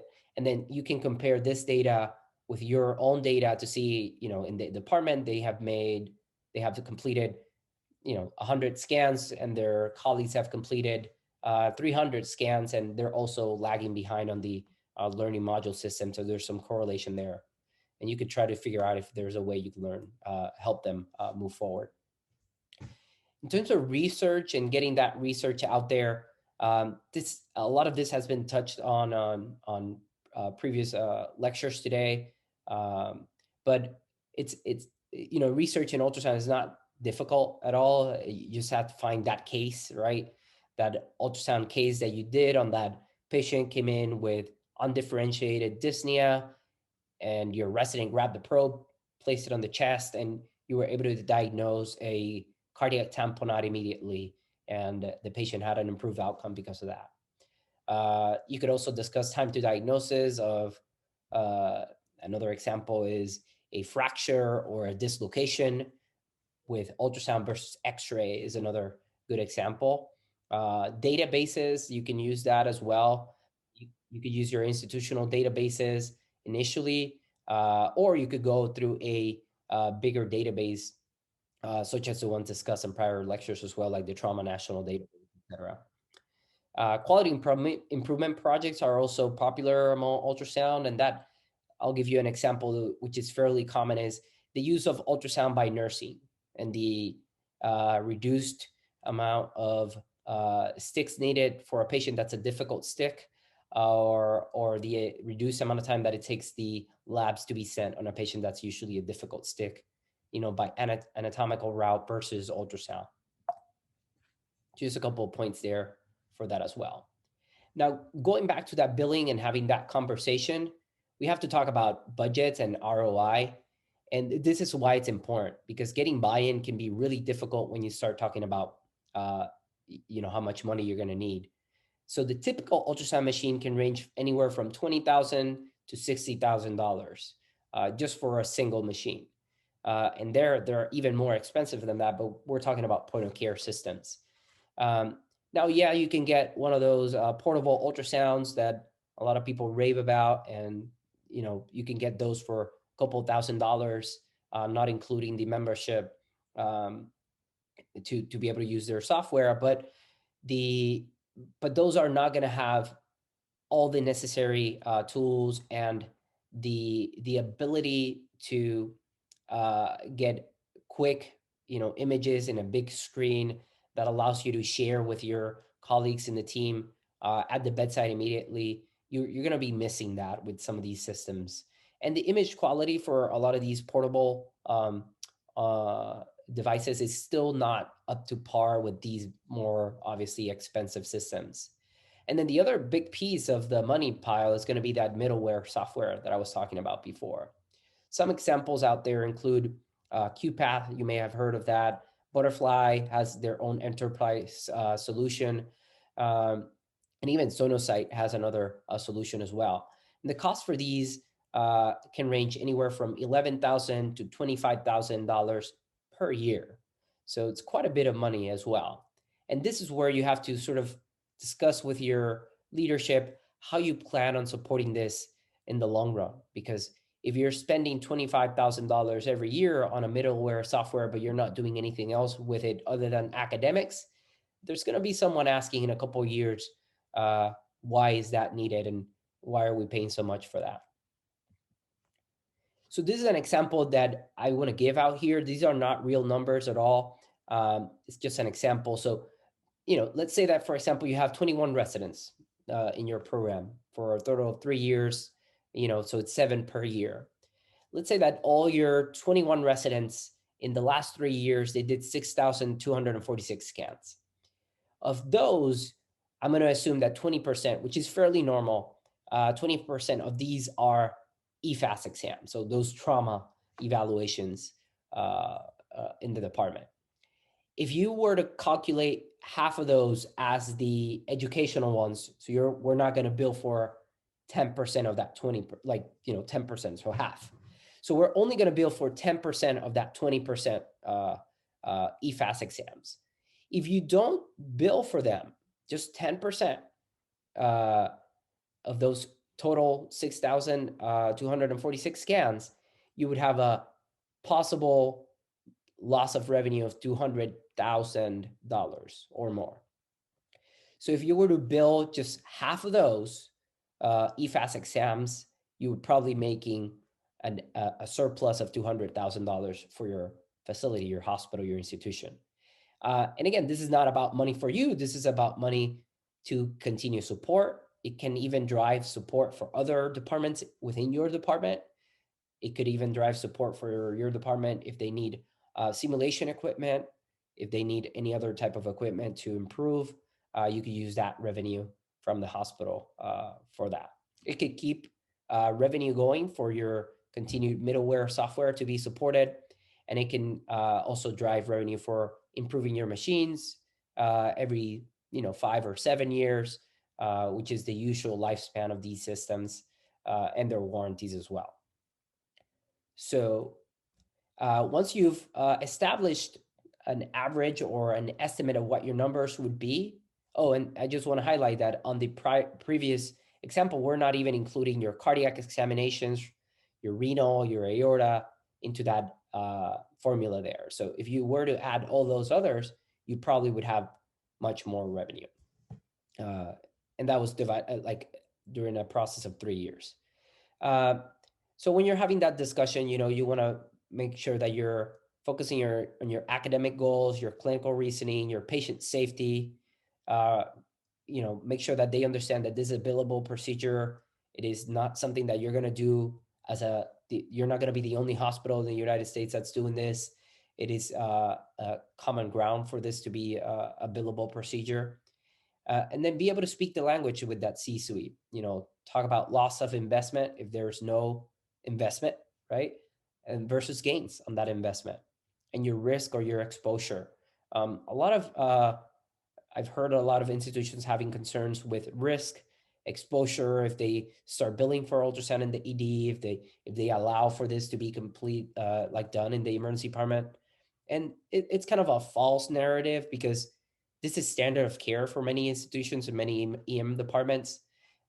You should be using ultrasound for patient care. If you're not, look into it. There's a lot of good data out there supporting it. So that risk is really not truly there, and that exposure is not truly there. In fact, a lot of the literature states that you're more likely to be sued for lack of completion of that ultrasound or not being fast enough to complete that ultrasound to make that diagnosis.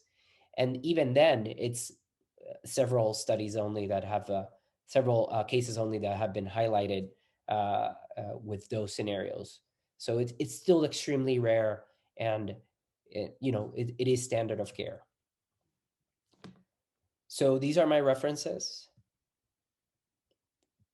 and I'd be happy to take any questions.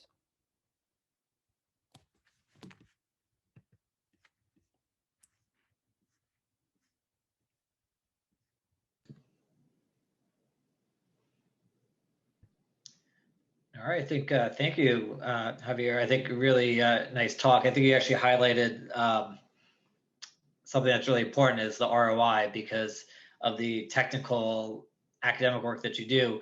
There is a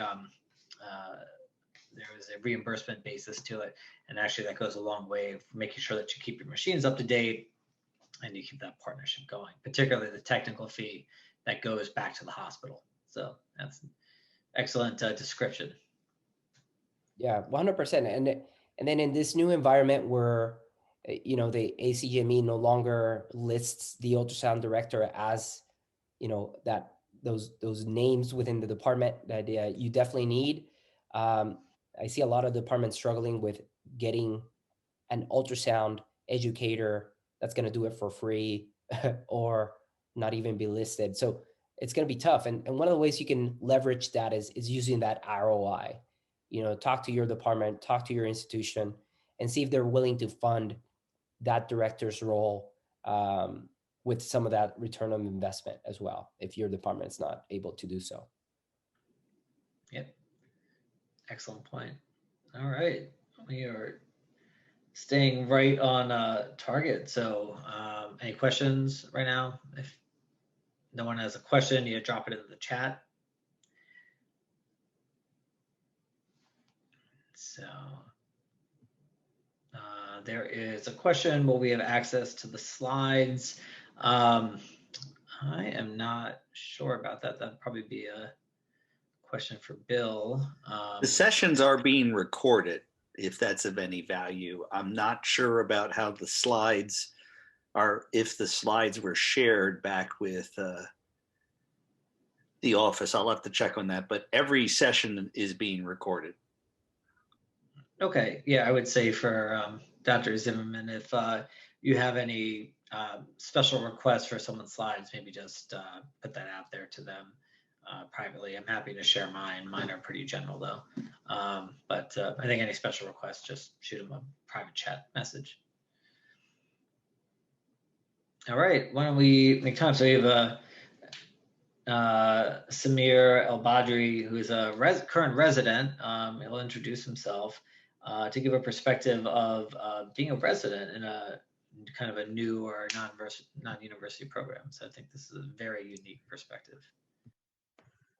Thank you, Dr. Gupta.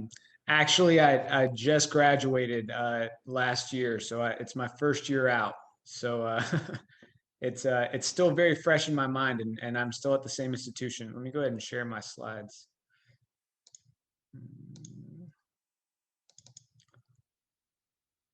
All right, can everybody see that? Okay. You just need to go to presenter view. I have it. Perfect. There you go.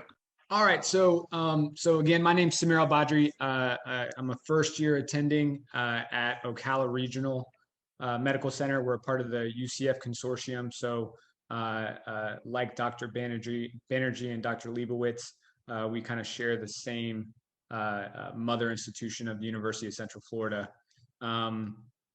Again, I just graduated from the 3-year program, and I was a part of the first class at UCF Ocala, and it was quite the experience. So I think my job for the next 15 minutes is to kind of give my perspective on what it was like being a resident at a newly established institution at a non-university setting. So I have no disclosures. I just started this, so I don't have any connections. My experience. So this is the Ocala Regional Medical Center. This also is a photoshopped picture of the first year class up on the top of the hospital, showing the great and mighty Ocala. And again, just to kind of reiterate, we were the first class. This hospital did have some experience with ACGME prior to the emergency medicine program being established. So there was internal medicine, and I think in the same year that we were established, our general surgery program was also established. So before we got there, there was internal medicine, and I think family medicine as well. So my lecture and this discussion is kind of going to surround around 3 pros and cons that I noticed being at a for-profit HCA facility as opposed to a university setting, tertiary care academic facility. And we can kind of start on the right side of the screen with the cons, I think, because ultimately being at, after my experience at this facility, I think that there are more pros certainly than there are cons. So speaking on the cons, number 1, I think that there was a little bit of a sacrifice of learning cutting edge medicine for learning efficiency. And I think that a big part of that was established early in our training when we were taught that ED throughputs and kind of moving patients to the proper floors in the hospital and admissions versus just essentially getting dispositions was very important to the attendings that we were working with.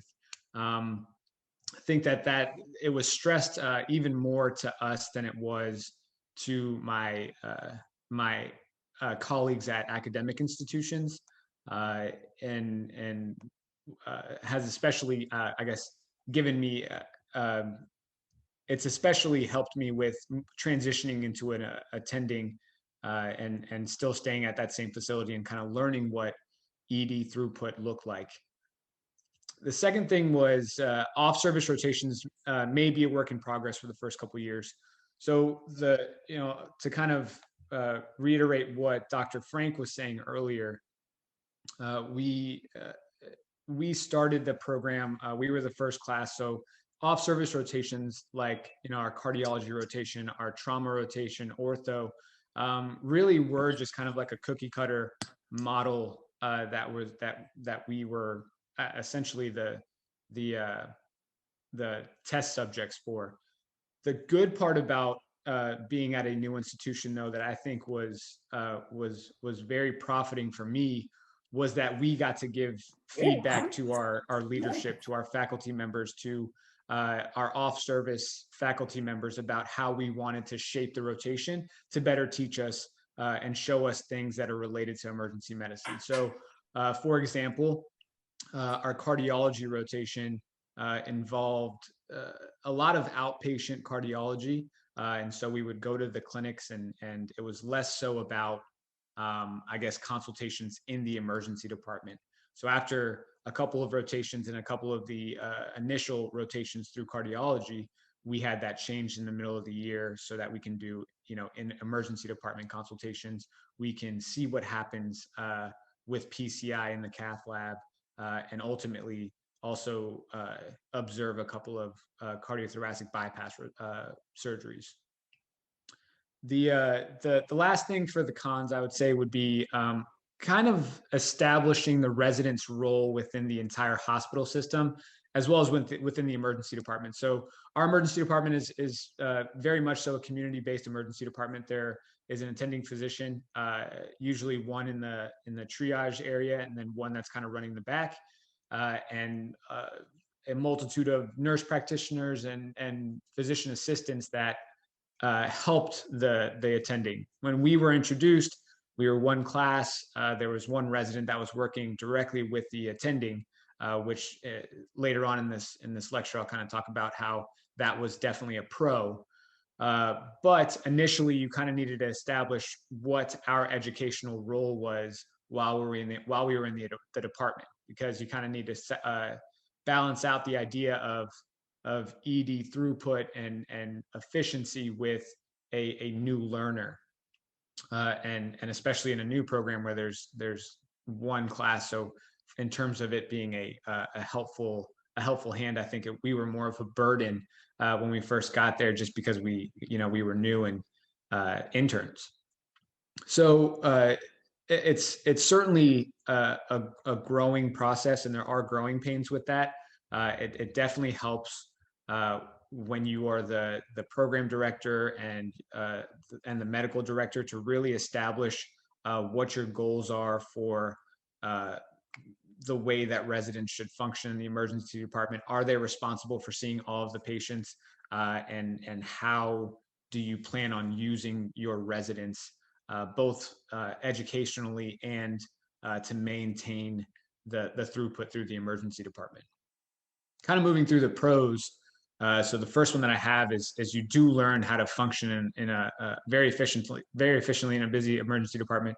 When I was making this lecture, I spoke to my colleagues, my other co-residents that graduated with me last year, and they're all scattered throughout the country. Some of them are at HCA facilities, some of them are at academic facilities, Wisconsin, Tennessee, Virginia, and I think the common thread that we shared with how we're all doing this year was we are very efficient compared to our other emergency physicians within their hospital system.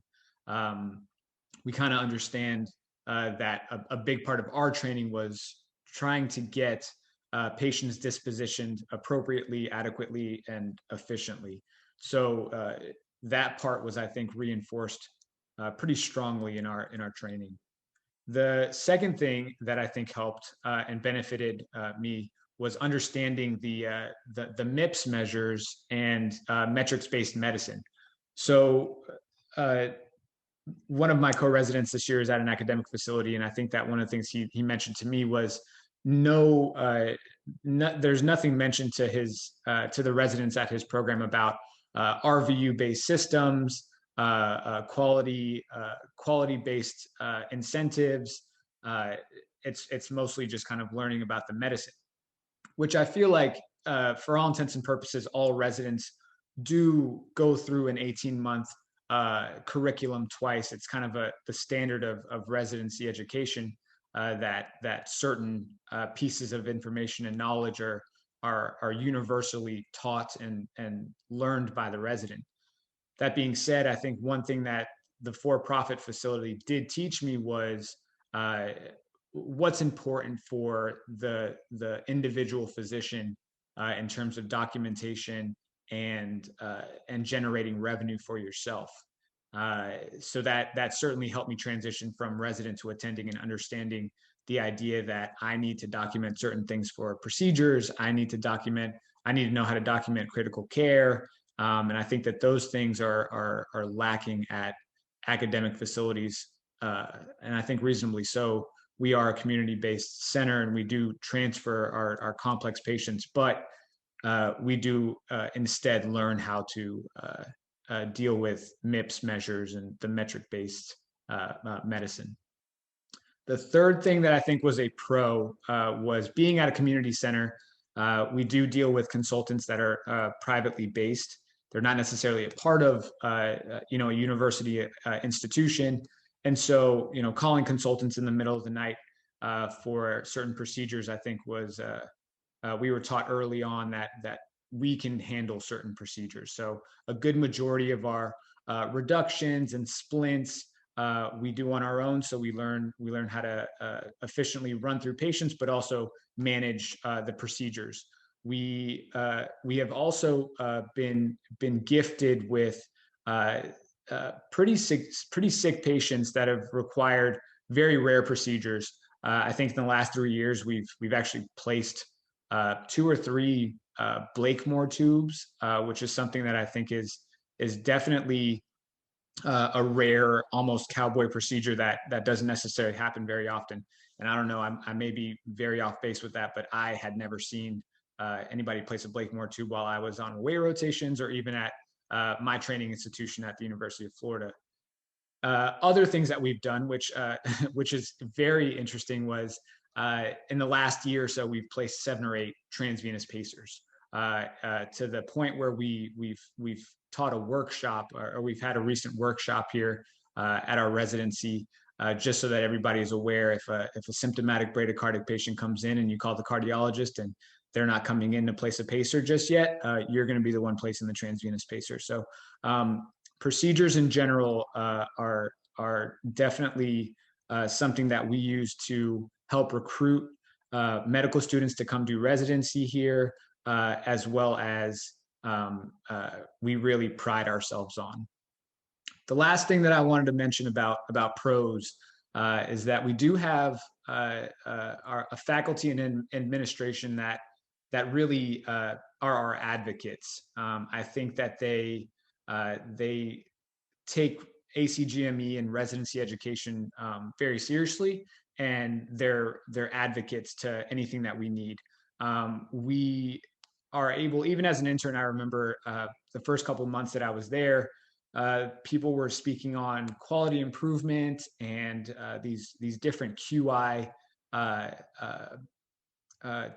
committees that we could attend, and you would sit as an intern and sit next to the CEO of the hospital and CMO of the hospital and discuss what it was like working in the emergency department and things that we can do to help facilitate our education, as well as the throughput in the emergency department, which was awesome.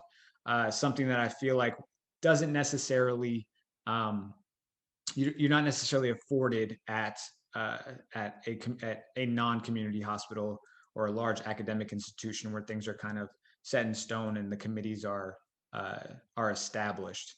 An example of that, I think, is my intern year. We only had normal saline in our emergency department, and we advocated at one of these committees for LR, and the next week we had LR in our emergency department. Something tangible that I feel like we were able to accomplish. And I think the last thing that I want to mention, kind of before going into the pictures that I have of our program, is when it comes to starting a new program. I wasn't necessarily scared about or intimidated about being at a new program. It was definitely a welcoming feeling, feeling like you were going to be a part of the change and a part of the development of a new program. And I do feel like a part of the reason why I enjoyed my residency so much was because I felt like not only was I learning, not only did I get the knowledge that I needed to, be proficient at my job, but I also felt like I had a say, and I had some sort of value to who I was. I wasn't just a learner. I was someone that actually contributed to the hospital, and it was kind of known, and you got recognized for that kind of thing.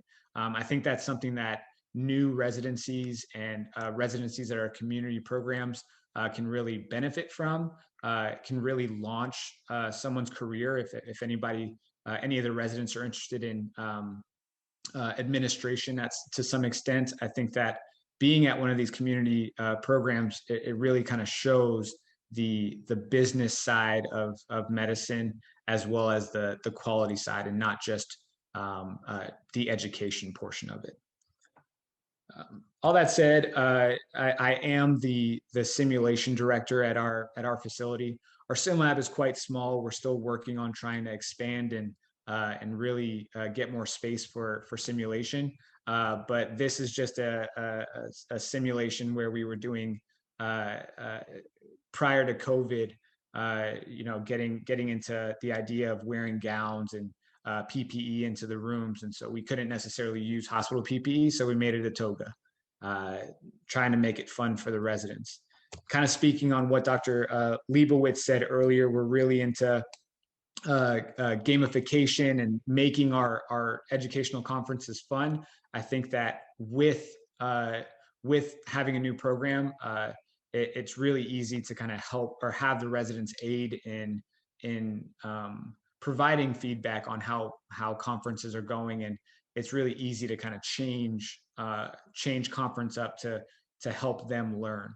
This picture specifically is from our annual EMS day, where we've paired up with our EMS system, Marion County, at Marion County, and they take us out. We do certain things with them that emergency medicine residents don't necessarily get to do on a daily basis. Put out fires, extrications. We do their CPAT, which is the test that they need to take in order to even start their journey as in the fire college, and we get to put on cool gear and stuff. So it's a good day. It's a good conference day, and we do have significant learning with it. With the idea of gamification, we did have a Ocala emergency medicine escape room, something that is very time intensive to put together, but very rewarding when it comes to the residents enjoying the day and learning while doing it. Escape rooms are kind of the next big thing, and I think that the feedback that I got from something like this was pretty significant. Something that I think that we'll continue to do year after year. But I guess to conclude, at the end of the day, I think that my experience at Ocala Regional and residency in general was very beneficial. I think I learned and grew as a person and as someone who saw the other side of medicine. More so than I would have at really an academic facility where I think that you're more confined to the knowledge side of things. and I would definitely encourage. I definitely enjoy this type of conference where we can all really hear feedback on how things are going with your programs and taking things back to our residencies to help expand and grow them. So thank you for having me, and thank you for holding this this conference.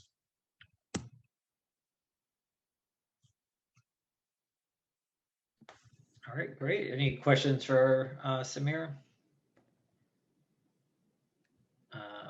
Great. I think you hit a lot of perspectives that I agree with and have experience with being faculty at new programs. It's especially the first set of classes, they own it, right? So they own the learning, they own department culture. And you're really very much part of the architect and engineers that build the place. So excellent, excellent talk. All right, everyone, we are getting down to the wire. So, when Latha and I really conceived this talk, we were trying to hit all touch points. So, the last part is going to be talking about my experience as a chairperson at a non-university, really academic type program, kind of coming in and figuring out how to kind of negotiate with hospital administration to get what we need. And, with that role also comes, we usually wear a lot of hats at these sites, right? I don't have the ability to have, 3 vice chairs and 3 other directors of things, faculty development, hiring is me, finance is me, faculty development is me to some extent, along with, the residency director, because in a department our size, we're not going to have a vice chair of education.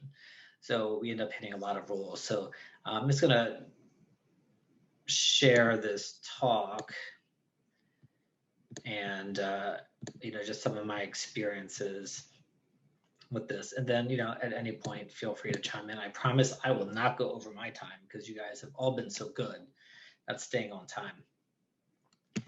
So no disclosures. I've been doing this for a while, but still no disclosures at some point, maybe. So I think about the role of a chair being really multifaceted. When I think about as I sit there, what do I really do on a day-to-day basis? And it's a lot of things, right? So, I'm still a doctor. I work clinically. Although the real doctors in the department would probably argue with that statement, but I see Dan smiling really broadly, but it's all right. Obviously a mentor, because bringing a level of experience with you. And, even for the new programs where, I've had the benefit of working in a few different residencies prior to coming to this new one, but, even if you have it, the idea to be able to mentor leadership, to mentor decision-making, in your faculty that you're developing is a really big part. Part of that comes with, coaching as well. I'm faculty. I do have an academic niche. Outside of being a chair, I'm a wilderness medicine doc. So we don't have too much wilderness where we are, but, I have the ability to still participate in residency conference and actually put together a couple of wilderness days a year. So that's it. I throw muscle in there because, when it comes down to some hard discussions and some hard decisions, when you have new leaders in new roles, sometimes you have to, if coaching doesn't quite hit it, you got to be the hammer as well. But, a lot of things, quality assurance, keeper of the budgets, and facilitate a lot of discussions with other thought leaders in the building. And, we talked a lot about research and data sets and having these QA sets and this or that. Generally speaking, if anyone needs data, they're coming, maybe not to me, but to, my department. So, when I think about this role, it kind of bridges the gap between a lot of different areas. So let's talk a little about budget. So if you're going to start a new program, and especially in a place that doesn't really have training programs, there's actually a positive, really big positive, and sometimes a negative to this, because I think the positive is that a lot of times C-suites actually just don't know what they don't know about this. So you can go in and go, I need all of this stuff. I need this, I need that. But sometimes because they don't have experience in what it takes to have faculty and give release time, it turns into a lot of negotiating. Even with people with this, I have a very particular structure where I don't just report to the hospital. I also have an emergency medicine service line.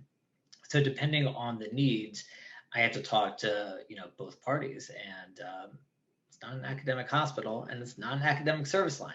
So a lot of these discussions come in. So, we talk about salaries. You're going to start a new program. You got to talk about salaries for faculty, for your leaders, but also for the residents. What does this hit? We have the benefit of being in a health system that has a lot of GME, so that's pretty standardized. But then we talk about FTEs. Stands for full-time equivalent. Do I have enough staff? Do I have the staff? Do I need to expand staff? So when I think about all the speakers here today, you're right, I need an ultrasound person. I need a critical care person. I'm going to need a residency director. I'm going to need an assistant residency director or an associate. I'm going to need a whole bunch of stuff. So hospital has to be willing to negotiate with the human resources. It's up to you. It's up to me to actually come up with that description and why. The budget that people kind of miss out on so much is what's called the OTS budget, right? So that's the other than salary budget. So you think about it, you're certainly going to have a residency program. You need stuff that comes there, and it's not just people. You need paper, you need computers, you need iPads, you need other training tools. This all comes with it. I mean, you got to support everything in the program. So when you think about OTS budget, I'm always very specific about putting in, as much stuff as you need, just blanket it, and you hope to get a certain percentage. You think about faculty development and CME. So, your group might have a standard CME budget, but you got to think about, as you're building your program and as you're building stuff for your residents, do you have a budget to send them to another conference? What if you're recruiting faculty that are fellowship trained? Someone might need to go to an EM conference and a tox conference per se. So you have to make sure that, you're taking into account that sort of budgeting for CME. Capital, we've been talking a lot about stuff. I saw some SIMS equipment, talked about ultrasound machines. There's going to be a lot of stuff that comes in there. So you got to think about how you expand your capital budget, even stuff that you don't think about. Let's say you have IOs and you have a par level. But if you have a bunch of residents who really love putting in IOs, you might have to think about increasing your capital. I actually have a great story about the doc who is my vice chairperson right now, who when he was a resident was kind of marched in to an office because he apparently had put in 100 IOs at $100 a pop into patients over the span of 6 months. Basically, he was asked if they were all for patient care. He said yes, and we expanded the capital budget, to meet the new needs of our residents who are doing these kind of procedures, not just for training, but in patient care. That's going to be the leading edge. They're the ones who are going to drive new thoughts and new things. So those are the things that you have to keep in mind. And then, other parts of the residency budget. I mean, the residents are going to need things. The faculty are going to need things. Shoot, you're going to have to pay for whole new people, like your TPAs and other support. So there's a whole lot of different things that go into the budget as you transition from kind of a non-teaching department to a teaching department. It's easier when you're not teaching. You have salary, you have attributes to that salary, and then you basically have some CME time. There's probably not much else, but then once you throw in a residency, you got all this stuff that you got to consider. And how to best approach this with your C-suite or the leaders. I mean, that really is going to depend on the culture in your building, your relationship, and how well you can convince. I mean, when you talk about negotiations, kind of the classic idea is that you want to get to yes. And how do you do that? And that might really mean not getting everything that you want. Other party might not get everything that they want, but if you can meet somewhere in the middle where you guys are all satisfied, That's really the end game. But I can't tell you how to get there. You're going to have to kind of figure that out for your department, and how willing they are. So, for instance, in our department right now, for the things that might be objectionable for the C-suite to pay for, we usually loop it under the residency budget. Dan knows this, and these are things that, if I am looking for ultrasound, let's say right now, and looking for an endocavitary probe, and there's a lot of questions from radiology about high-level disinfection, the trophon. What are you guys doing with that? When are you going to have this? Does this mean I don't need an ultrasound tech? I can avoid a lot of those conversations by going, oh, we need this for resident education, because if we don't have this, we can't get enough of our enough of our scans. And we want to start a fellowship. We can't have a fellowship unless, we have this. So sometimes, you can be creative on how you acquire things budget-wise.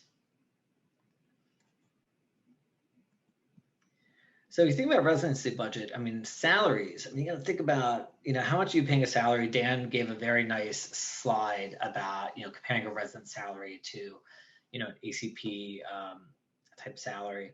But you got to think about salary plus attributes. So even though it might be like, oh, it's easy, we're going to pay him 50 grand. But the minute you throw in health insurance, disability, dental, these are all called attributes. You're tacking this on. So you're going to add to that. I know for our attributes, for our residents, that costs almost as much as their salary. So even though our resident salary, and we do have a very good resident salary, but we're tacking on basically an extra 30 to 40,000 a year for the attributes. You think about salary for non-clinical time. We know that some of the more predatory programs that are opening up might hire a residency director or give that person a ton of time and not really want to give any other faculty time, as kind of the faculty hours are no longer protected by, different rules. But, if you're going to give faculty non-clinical time, they're getting paid for that. So, this is all part of your salary discussion as you think about different portions of your FTE. Academic bonus. So, we spent some time, if you have a bonus structure and you have academics, you have to think about how you're going to restructure this for some of your docs as your department evolves. Is it strictly RVUs? Is it strictly, traditional things? Is it chart completion? Is it this or that? Your charts might get delayed if you got to sign a bunch of charts that residents, wrote on. But is there a portion that you change for academic productivity, for scholarship? It's something to keep in mind. And then, do you need stipends? Do you need stipends for your chief residents? Do they get a stipend for being chief? Do they get stipends for going to certain conferences or doing certain things? So this is all stuff you have to think about in your budgets. FTE budget, your non-clinical FTE. For me, it's like, I feel like I'm getting bamboo under my fingernails every time I'm trying to talk about giving somebody non-clinical time, and the way that I have to try to negotiate even for 2 hours a week, and what portion of an FTE that is. Or additional FTEs, like we mentioned, you need to hire people for a residency program. You need a TPA, you might need some more support staff. You're gonna need all this. OTS, like I mentioned, is pretty much everything else. Research, let's talk about research budget. We talked about how to do low-cost research. Low-cost research is great. It used to be that you could also find a lot of open access journals that had no publication fee. Can't find as many of those anymore. And a lot of our regular journals now are trying to charge publication fees. So, how are you going to eke out hundreds to almost over $1,000 per publication if that's something that your hospital is going to promote? That's something that you got to think about budgeting. So we don't magically budget this. We just hold our breath. We publish something and just kind of charge it back to administration and see if they notice. That's our little secret. When that has come up, it really has been the discussion. It's like, oh, this is part of the residency. So, it's things that you can leverage like that. The unknown are sometimes things that you can leverage. Research coordinators, like we're going through the process right now of being in a non-teaching hospital to going, hey, we need coordinators, because we're one of the few residencies. Now we're starting an OB residency, or that has started, we're starting a surgery residency, and everybody wants like a coordinator or research assistant. So, where's the budgeting for? How do they convert lines? How is that shared? You may not get your own, but maybe you can share that with others. And then statistics, like who's doing these stats? I mean, you could go on Coursera and try to teach yourself, but do you have access to a statistician? I think one of the things that we have not been successful with is trying to talk about the growth of gig type economy. And I could probably get a statistician, from Fiverr or someplace like that for $35 an hour to run a project. And if there's no patient identifiers, they can't. But how do you kind of navigate that understanding of I need maybe a budget line for statistical, use, things like that. Again, CME travel, you want to support scholarship, you want to support your residents who are motivated that you're teaching. Again, the faculty CME, and even resident travel and faculty travel. Like, if you want to get your residency's name out there, you want them out in the world. You want them at SAM, you want them at ACEP, you want them at other conferences. So, one of the tactics you can use is like, oh, we need these budgets. We need a residence here. Don't you want to show that you are great, your hospital's great, your department's great? It only goes so far. But there are ways to kind of do that officially. One of the things I talk about is like, since we're academic now, you understand, we create the evidence. We don't just use the evidence. So that's worked to some extent. They get pretty happy if they see the name of the hospital on the paper. I don't know how much it goes to travel, but these are all things that you have to think about budgeting. And then, kind of recruitment, all these things. You need money for events, retreats, socials, residency fairs, things like that. I'm fortunate to get a house events budget, for engagement and wellness in my, for my attendings, but, that was never really expanded with the presence of a residency program, which I did ask for. I've been trying to negotiate for. So you got to think about, hitting that into, you need to get a budget, particularly now as we're talking about wellness, and it's so important for ACGME. It's post-pandemic. We're talking about burnout and mental health a lot more. It's like an ample opportunity to try to negotiate one of these.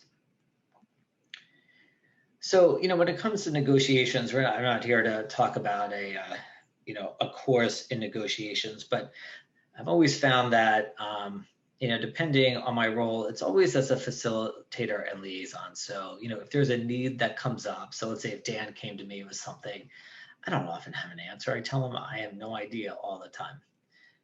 But to facilitate, to get him in front of the correct person and to serve as like the known liaison is, I think, a big role where I can play in negotiations. And then you can think about how that fits in there.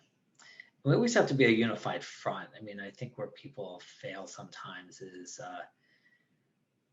if I don't agree with something that the PD want or faculty wants, I'm not gonna kind of jerk anybody around. I'm not gonna waste anyone's time and go in and not support them. So depending on needs and depending on my feelings, I gotta make sure that at all times I'm gonna be supportive, so we can get what we need. Because I may not, in my role, always understand the needs of the educators, and that's why I have experts working for that. But I have to be able to be provide a unified front when the time comes. And, when we think about influence, a lot of times we think about these titles and things like that. There's really no absolute power or authority behind a lot of titles. I think a lot of us think that there is. What we get is influence, right? And our relationship with people and how we act and how we present ourselves. So, you got to use your influence to get to a place to support your program needs.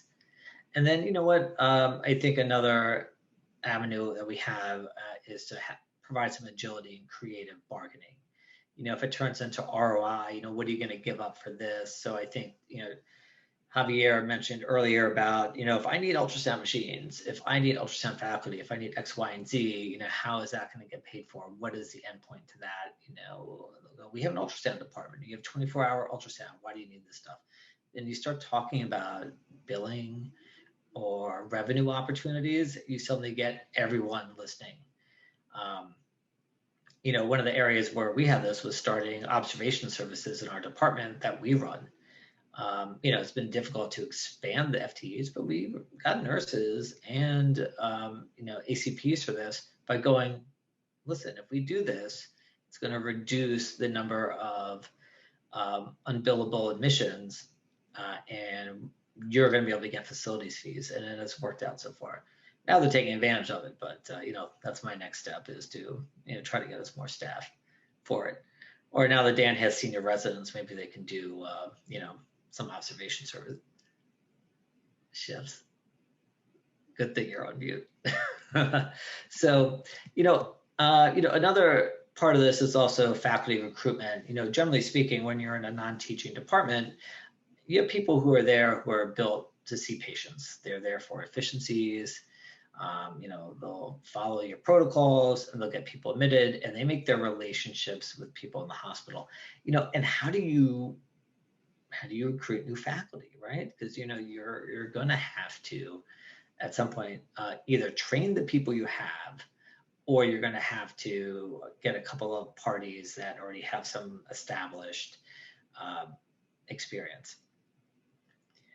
And here's the story. I mean, at the end, most I can say is residency drives recruitment. You'd be surprised how many people come out of the woodwork and they get really excited when they hear there's a training program. They're going to be med students. People want to teach. They want to mentor. So the residency drives recruitment of faculty, and then it changes your faculty applicant demographics. You suddenly will see, without doing anything, so many more fellowship trained people. It doesn't make them any better than others, but it fits and serves a certain purpose. And then what you end up doing is, you recruit a committed staff, because they're there not just to work, not to make money. They're there to build relationships. They're there to teach and learn and grow and mentor. And, they're going to talk to some of their network about how great you guys are. And, kind of this expanded network, change the demographics of your physicians, really just kind of increases and expands services and the reputation of your department. And that leads to a culture of stability.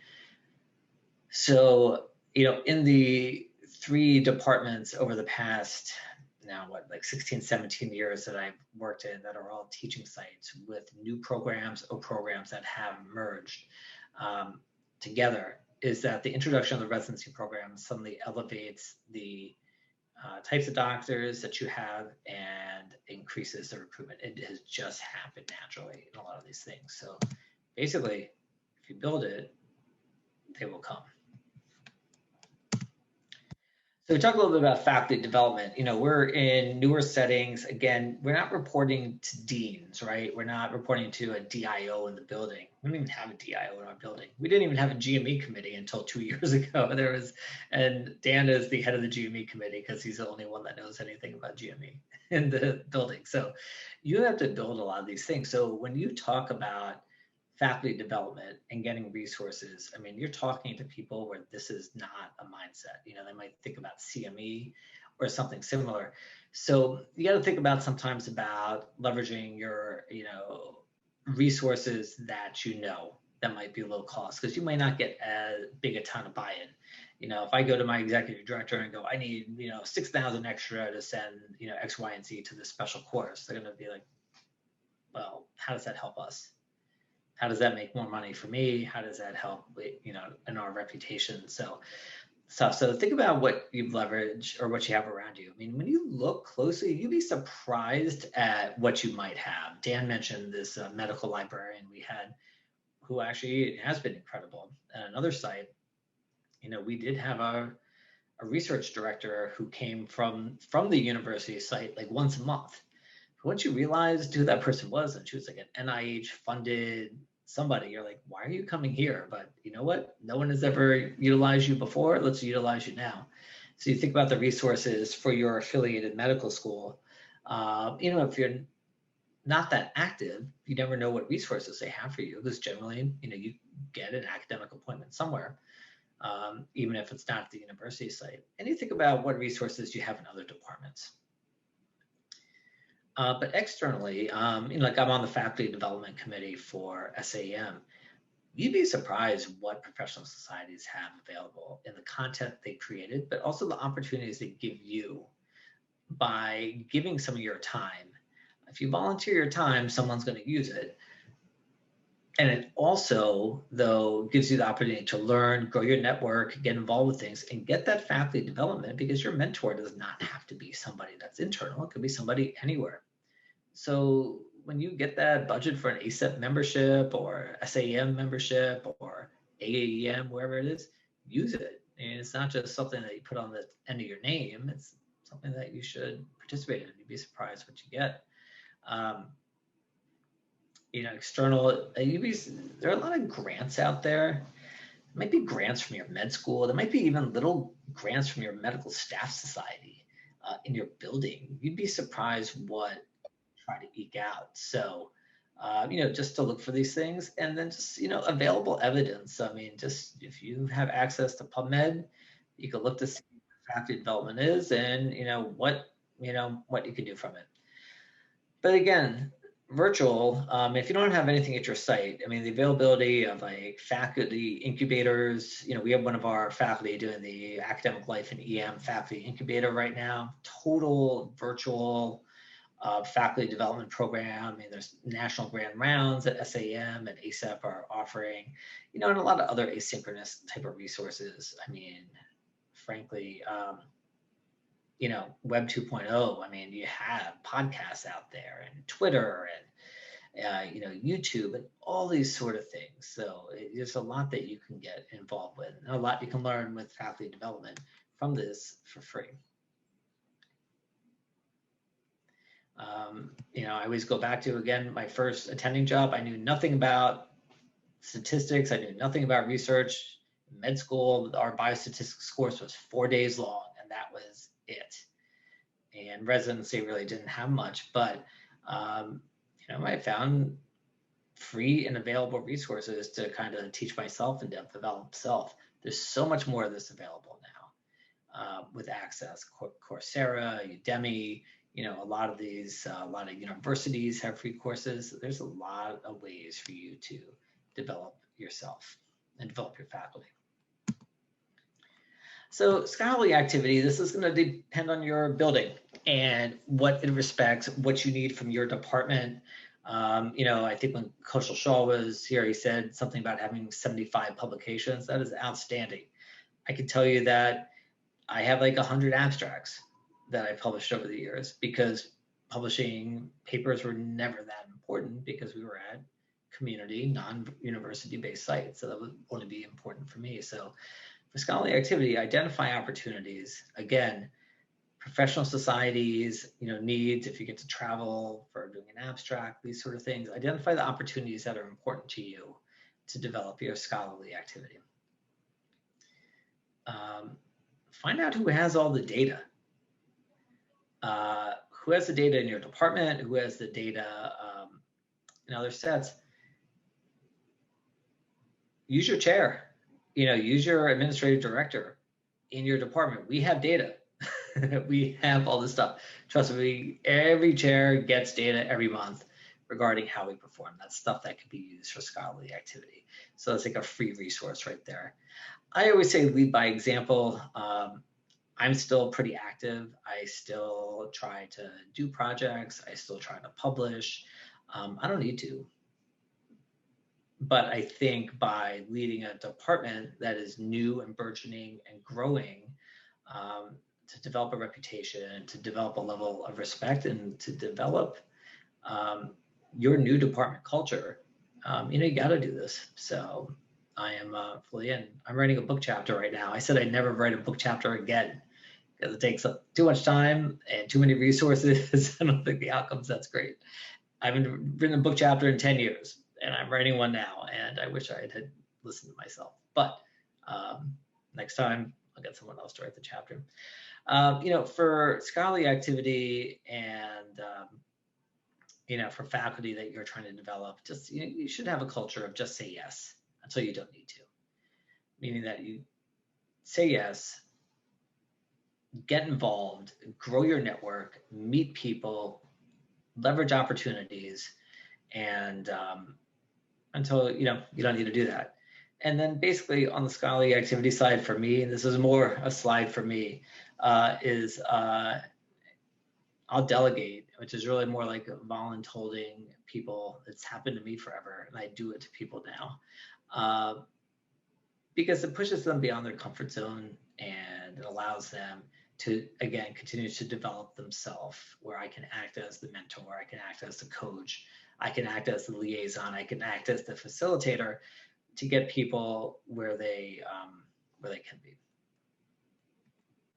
So that's really it for me in terms of being a chair at a new program. I mean, I'm not an academic chair in that, I'm not sitting here and going to meetings at the medical school. I am not sitting here and following grants. I'm not doing that stuff. That's not what being a chair at a new program or a community-based program is about. But it's about a lot of the other things that I mentioned. Okay, that is it for me. I'm going to stop my share. And if anyone has any questions. Who are you writing that book chapter with? What's that? Who am I writing it with? It's a new book. So it's all about clinical conundrums and scenarios. I have no idea. It's like a combo EM and ENT book. So it is not good. You can finish my chapter if you want to. I'm happy to hand it off. Or volunteer resident who needs scholarly activity. Oh yeah. Okay, we can do that too. All right. So technically, we have a half an hour for kind of Q&A. If there is no Q&A, we can end a half hour early. So if anyone has any questions, put them in the chat or just ask. And I'm not trying to push anybody out, but if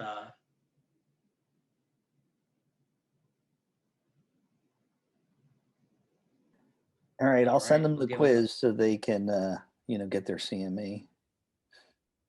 Perfect. Somehow I don't think they'll, and that means the speakers too. It means you had to listen to everyone else. So Yeah, it's all right. We were look, they're all quickly here, so. they're quickly leaving. Yeah.